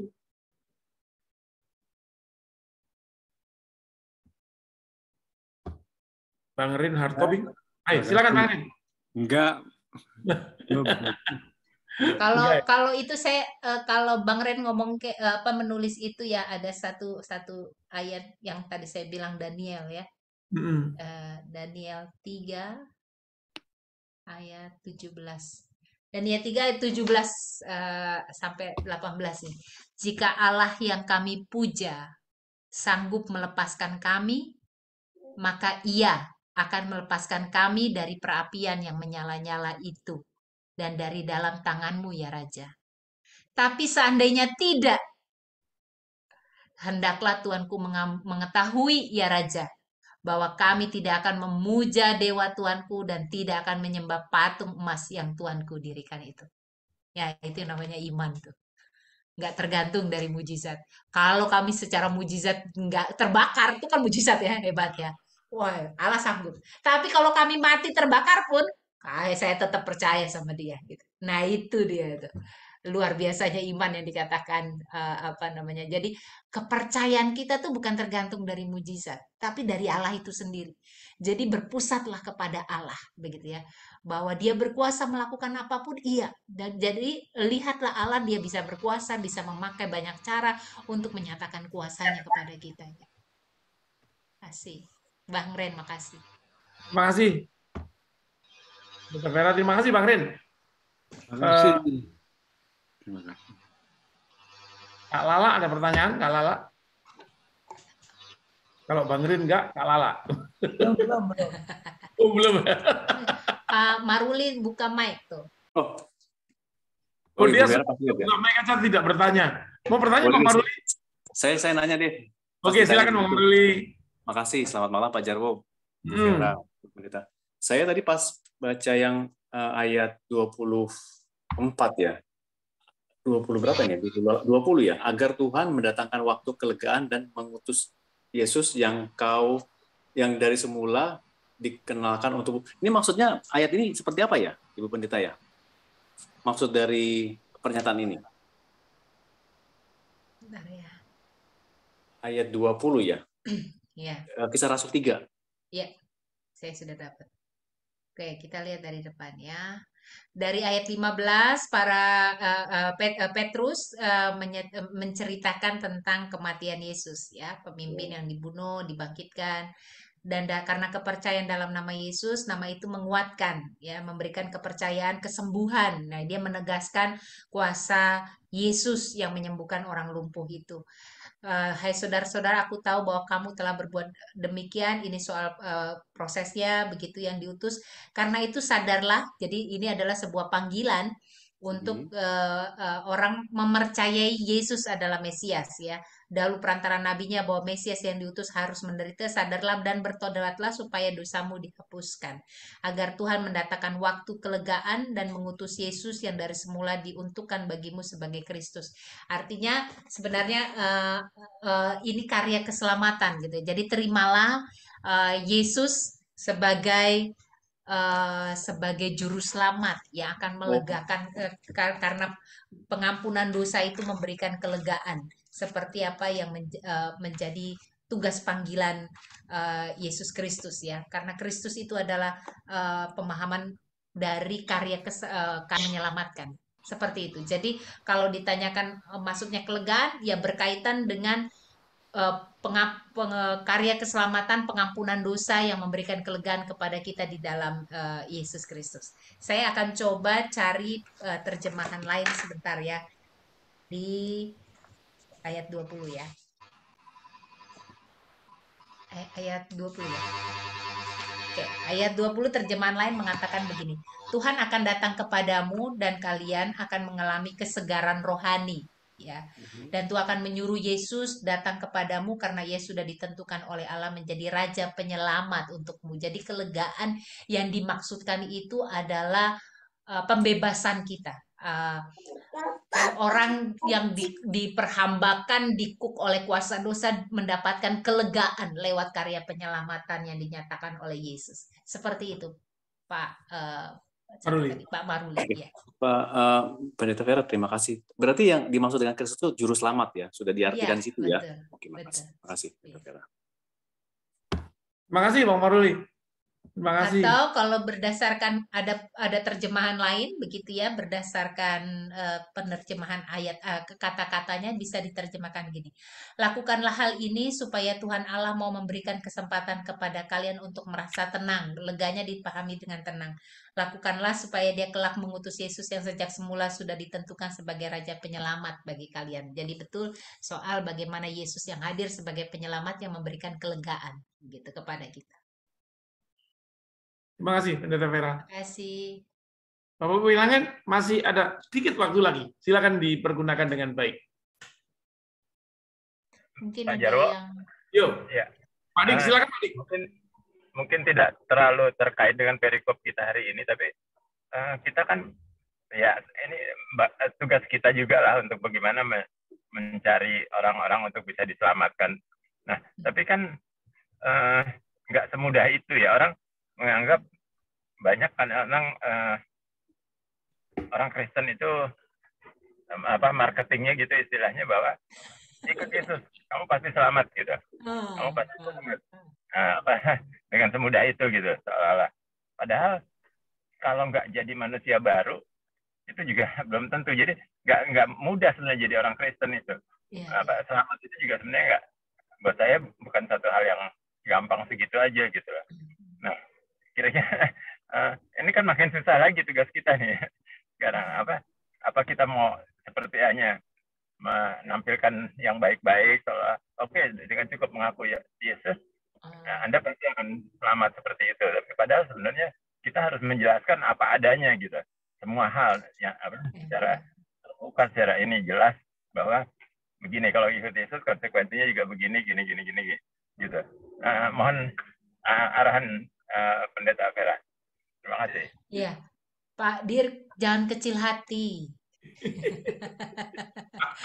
Ya, dari dulu tugas misi kita untuk yang dipercayakan Yesus kepada kita untuk memberitakan Injil itu bukan pekerjaan yang mudah dari dulu sampai sekarang. Itu sebabnya para para misionaris, para rasul Tuhan, para orang utusan Allah. Makanya di bagian bacaan kita, sebenarnya pertanyaan Pak Dik itu terkait dengan bacaan kita. Itu tuh ditunjukkan resikonya. Ya resikonya mereka diadili, begitu ya, diancam, begitu ya. Jadi sebenarnya sejak awal pemberitaan tentang karya keselamatan di dalam Yesus itu tidak pernah jalannya baik-baik saja gitu ya, atau jalannya gampang-gampang saja. Justru ditunjukkan kepada kita bahwa jalannya tuh susah gitu. Maka para murid berdoa, beri kami keberanian untuk menyatakan ini. Lalu mereka mendapatkan kuasa roh, bagaimana mereka punya keberanian. Itu sebabnya tadi dikatakan oleh Pak Krisna misalnya, cara hidup, dan Pak Dir juga mengatakan ya, cara kualitas hidup baru tuh berubah gitu. Para murid yang lama, Petrus yang lama berubah jadi Petrus yang baru begitu. Yang punya keberanian menghadapi resiko. Nah, itu dia. Para murid dulunya juga nggak berani kok memberitakan keyakinan mereka dan berhadapan dengan resiko, nggak berani gitu. Tapi kekuasaan Allah yang menyertai mereka di dalam kuasa penyertaan Roh Kudus, mereka mengerjakan itu. Nah, dalam kekuasaan dan berkat yang sama, itu juga kita diberikan kekuatan untuk itu. Memang nggak mudah, Pak. Nggak di zaman dulu, nggak di zaman sekarang. Tugas itu nggak mudah. Selalu saja ada orang-orang dengan maksud dan tujuannya, dengan ketidakpercayaannya bisa, atau dengan upayanya menjaga kepentingannya, begitu ya. Kan kepentingan orang banyak gitu ya. Orang imam-imam kepala dan orang Saduki kan waktu lagi mengadili Petrus, itu kepentingannya menjaga pride mereka, kekuasaan mereka, begitu ya.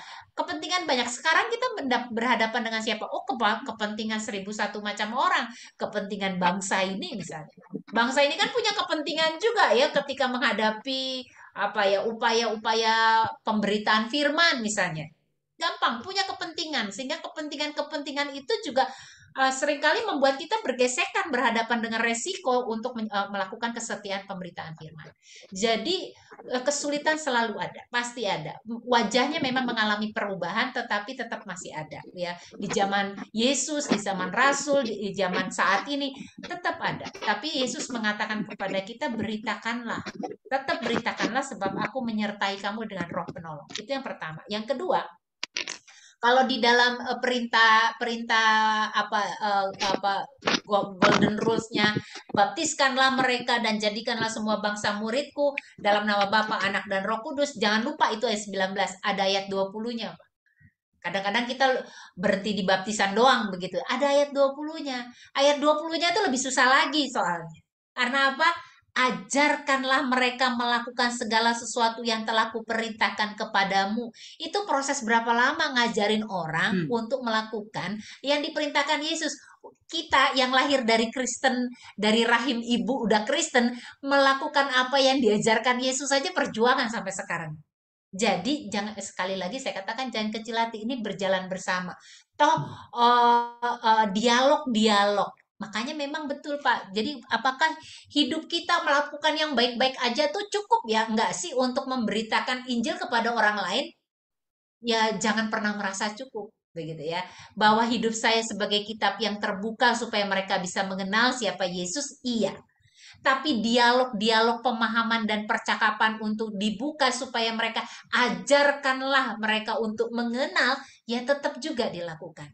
Bentuknya apa? Apakah kita sebarin traktat kayak dulu begitu datang ke rumah-rumah? Oh, bentuknya sekarang tuh bisa menjadi sangat variatif begitu ya. Penginjilan kita dalam arti menyatakan kebaikan Tuhan itu tuh banyak hal bisa kita lakukan untuk menyatakan. Kalau ada orang bertanya, ada orang punya rasa ingin tahu, mengenal, ya kita katakan. Lalu kita juga tunjukkan ini loh kasih Tuhan yang besar yang kita percaya sebagai juru selamat begitu. Jadi memang nggak pernah mudah Pak Dir, nggak apa-apa. Itu udah ditunjukkan Yesus bahkan mati di kayu salib. Tapi sekalipun tidak mudah, ada penolong yang sudah Tuhan berikan kepada kita, begitu ya. Dan pada bacaan kita itu sendiri itu cukup meneguhkan kita ya, dari pengalaman para murid ketika berdoa itu, bagaimana mereka merasakan kuasa Roh Kudus. Ayat yang tadi saya sudah baca ya, dikatakan di ayat yang ke-31 ya, bahwa mereka dan mereka semua penuh dengan Roh Kudus, lalu mereka memberitakan firman dengan berani. Nah, itu yang pasti Tuhan tambahkan kepada kita di masa sekarang, Pak. Gitu. Domina ingin menyampaikan itu yang saya garis bawahi tadi, lupa menanggapi Pak Dik, bahwa isu ketakutan dan isu keberanian itu menjadi isu sentral di saat sebelum Pentakosta dan sesudah Pentakosta. Tadi kan Pak Krisna juga menyampaikan bahwa Petrus yang dahulunya penakut dan sebagainya, Petrus tidak penakut loh, tetapi dia menjadi ketakutan ketika hal-hal besar mengambil dia, dikonfirmasi bahwa dia pengikut Yesus, dia takut. Lalu kemudian Yesus mati, dia ketakutan. Ketika Roh Kudus turun atas mereka, secara khusus disebutkan, mereka penuh Roh Kudus dan dengan berani. Jadi keberanian itu dikaruniakan. Tiba-tiba loh mereka menjadi berani setelah setelah dipenuhi oleh Roh Kudus itu. Jadi memang main-main pertaruhan mereka waktu itu kan, mereka takut nyawanya melayang gitu. Tapi secara tiba-tiba begitu kepenuhan Roh Kudus, mereka menjadi berani. Dan untuk seterusnya kata menyampaikan firman Tuhan dengan berani itu muncul berturut-turut dalam kisah para rasul ini. Jadi memang itu kebutuhan untuk itu yang dibutuhkan oleh para rasul dan Roh Kudus menjawabnya. Begitu ya, Domina? Ya. Ada pertanyaan di chat dari Pak Andreas Citra. Kalau tidak salah, sebelum hari Pentakosta, Tuhan Yesus sudah memberikan Roh Kudus atau kuasa di Matius 10 ayat 1 kepada 12 murid. Mengapa ke-12 murid perlu kepenuhan Roh Kudus di hari Pentakosta? Apakah hari Pentakosta sebenarnya untuk murid-murid yang lain? Mari, Domina. Makasih, Pak. Kita gini, pemahaman Trinitas Allah, Bapa, Putra, dan Roh Kudus itu adalah 3 pribadi yang menyatu tak pernah terpisah, gitu ya.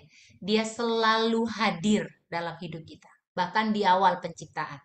Di awal penciptaan kan dituliskan Roh Allah melayang-layang di atas permukaan air, begitu ya. Lalu Allah memberikan nafas hidup, roh yang menghidupkan, begitu ya. Jadi sebenarnya kita nggak perlu membuat fase. Gini, fase mengatakan, oh ini Allah, fasenya Allah, ini fasenya Yesus. Oh nanti di Pentakosta fasenya Roh Kudus gitu. Jadi seakan-akan Roh Kudus baru muncul di sana, sebelum-belumnya nggak muncul gitu. Enggak, ya. Bahwa ada peristiwa Pentakosta, iya, karena itu adalah peristiwa yang diteguhkan. Tapi kalaupun itu diteguhkan oleh bahwa ada Roh penolong yang diberikan kepadaku, itu tidak berarti sebelumnya tidak ada Roh penolong. Ya, makanya kalau misalnya Pak Andreas mengatakan mereka udah punya kuasa, gitu. Kalau mau lihat sebentar ya, kalau Allah memberikan kuasa yang menghidupkan kepada kita tuh sejak awal kita diciptakan, begitu.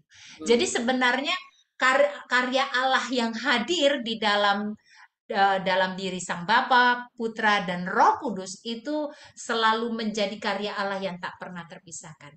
Peristiwa Pentakosta menjadi sebuah peristiwa afirmasi bahwa karya Allah itu tidak pernah lepas dari kita.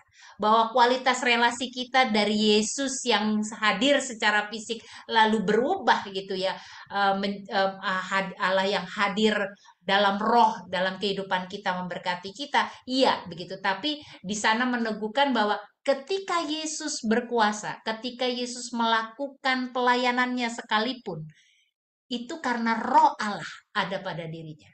Kan Allah mengatakan roh Allah ada padaku, Yesus bilang begitu ya.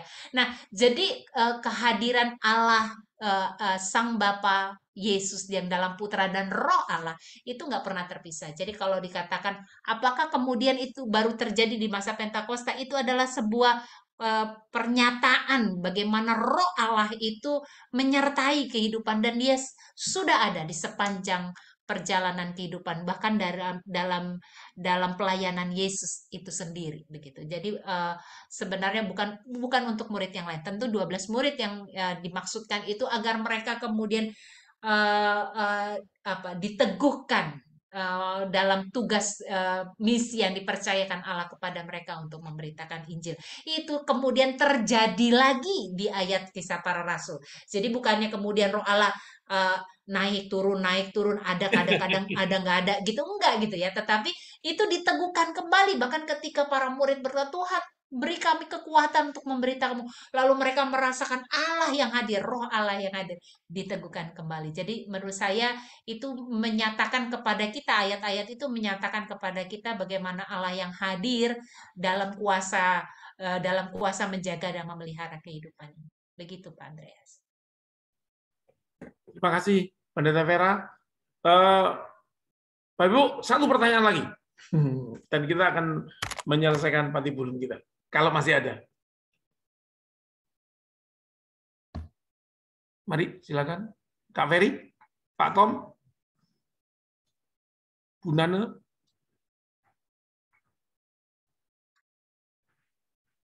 Siapa lagi? Oh, Kak Ferry, silakan Kak Ferry. Menyimak aja ya. Belum. Aku menyimak aja. Sorry. Dia mendeklarasikan bonus malam ini untuk tidur lebih awal.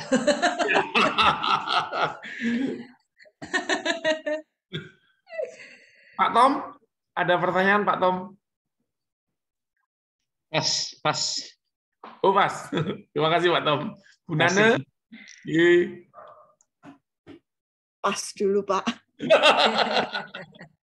Oke. Jadi absen sama Pak Jarwo nih. Iya, saya udah lama tidak mendengarkan suara mereka. Jadi mungkin Domina, mungkin cukup sekian patibulum kita malam ini. Terima kasih sekali untuk penjelasannya yang sangat komprehensif. Ada hal-hal yang sebetulnya di luar dari konteks pembicaraan kita malam ini, tapi sangat memperkaya kita. Terima kasih sekali. Bapak Ibu, sebelum kita akhiri, mari kita absen dulu. Kita foto. Mohon berkenan menyalakan videonya. Iya. Oke. Bunda Pipi, yes. Andreas, Pak Dik.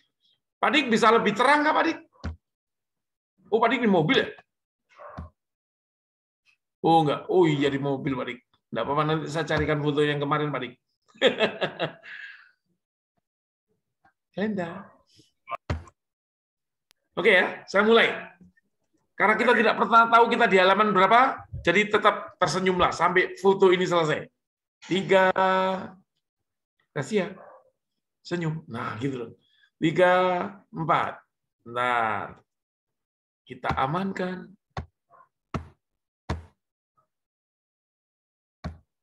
Oke, halaman pertama aman. Kita ada 3 halaman. Wih, udah hilang. Saya 1 loh. 3, oh iya, yang 1 itu sakti banget.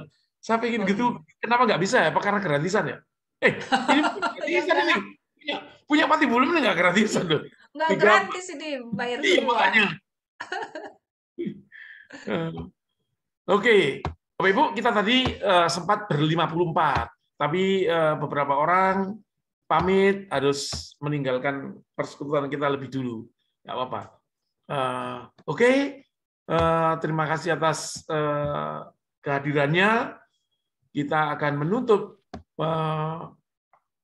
patibulum ini dalam doa yang akan saya nyapa yang nulis dulu ya. Makasih Kak Mimi Tobing, makasih Kak Ratna. Ini yang sudah dan beberapa orang tadi. Terima kasih ya. Oh, Mimi Tobing dan Ratna Panjaitan yang hilang? Iya. Enggak, tadi nulis di chat tapi support ya. Saya masih ada, Pak. Ya. Masih ada Kak Mimi dari pembangkit tenaga listrik mana itu katanya?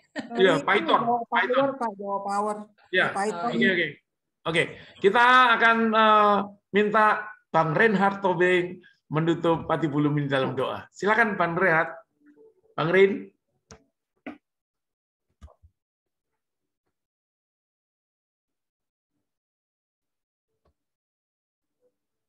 Silakan Bang Ren. Pasangan saya aja deh yang waktu.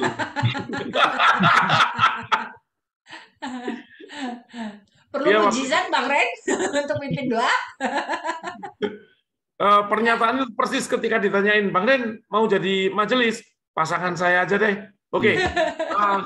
Ya makanya terjadi kan. Iya. demi kekompakan sebuah keluarga, maka gantikanlah Bang Rin. Mari. Mohon berkenan menutup dalam doa. Mari kita berdoa, saudara-saudara. Oke, mari kita semua bersatu dalam doa. Ya Bapa, kami kembali hadir di hadapan-Mu untuk mengucap syukur bahwa kami telah menyelesaikan Patibulum pada malam hari ini yang dipimpin oleh Pendeta Vera. Berkati dia Tuhan di dalam pelayanannya. Semoga pelajaran yang kami juga telah terima boleh menjadi sumber pengetahuan baru buat kami semua. Dan kami makin mengetahui misi kerajaan Allah buat kami semua ya Bapa. Semoga melalui Patibulum pada malam hari ini kami boleh semakin bertumbuh dan boleh melaksanakan apa yang Engkau firmankan di dalam kehidupan kami sehari-hari. Kalau sebentar kami akan berpisah satu dengan yang lain ya Bapa. Berkatilah kami semua. Juga bagi teman-teman kami yang tidak bisa hadir pada malam hari, Kau juga selalu sertai mereka. Terima kasih ya Tuhan. Hanya di dalam nama-Mu kami senantiasa berdoa dan mengucap syukur. Amin. Amin. Terima kasih Allah. Terima kasih Pendeta Vera. Terima kasih. Terima kasih semuanya. Terima kasih semua. Ya, makasih. Malam. Izin, Li.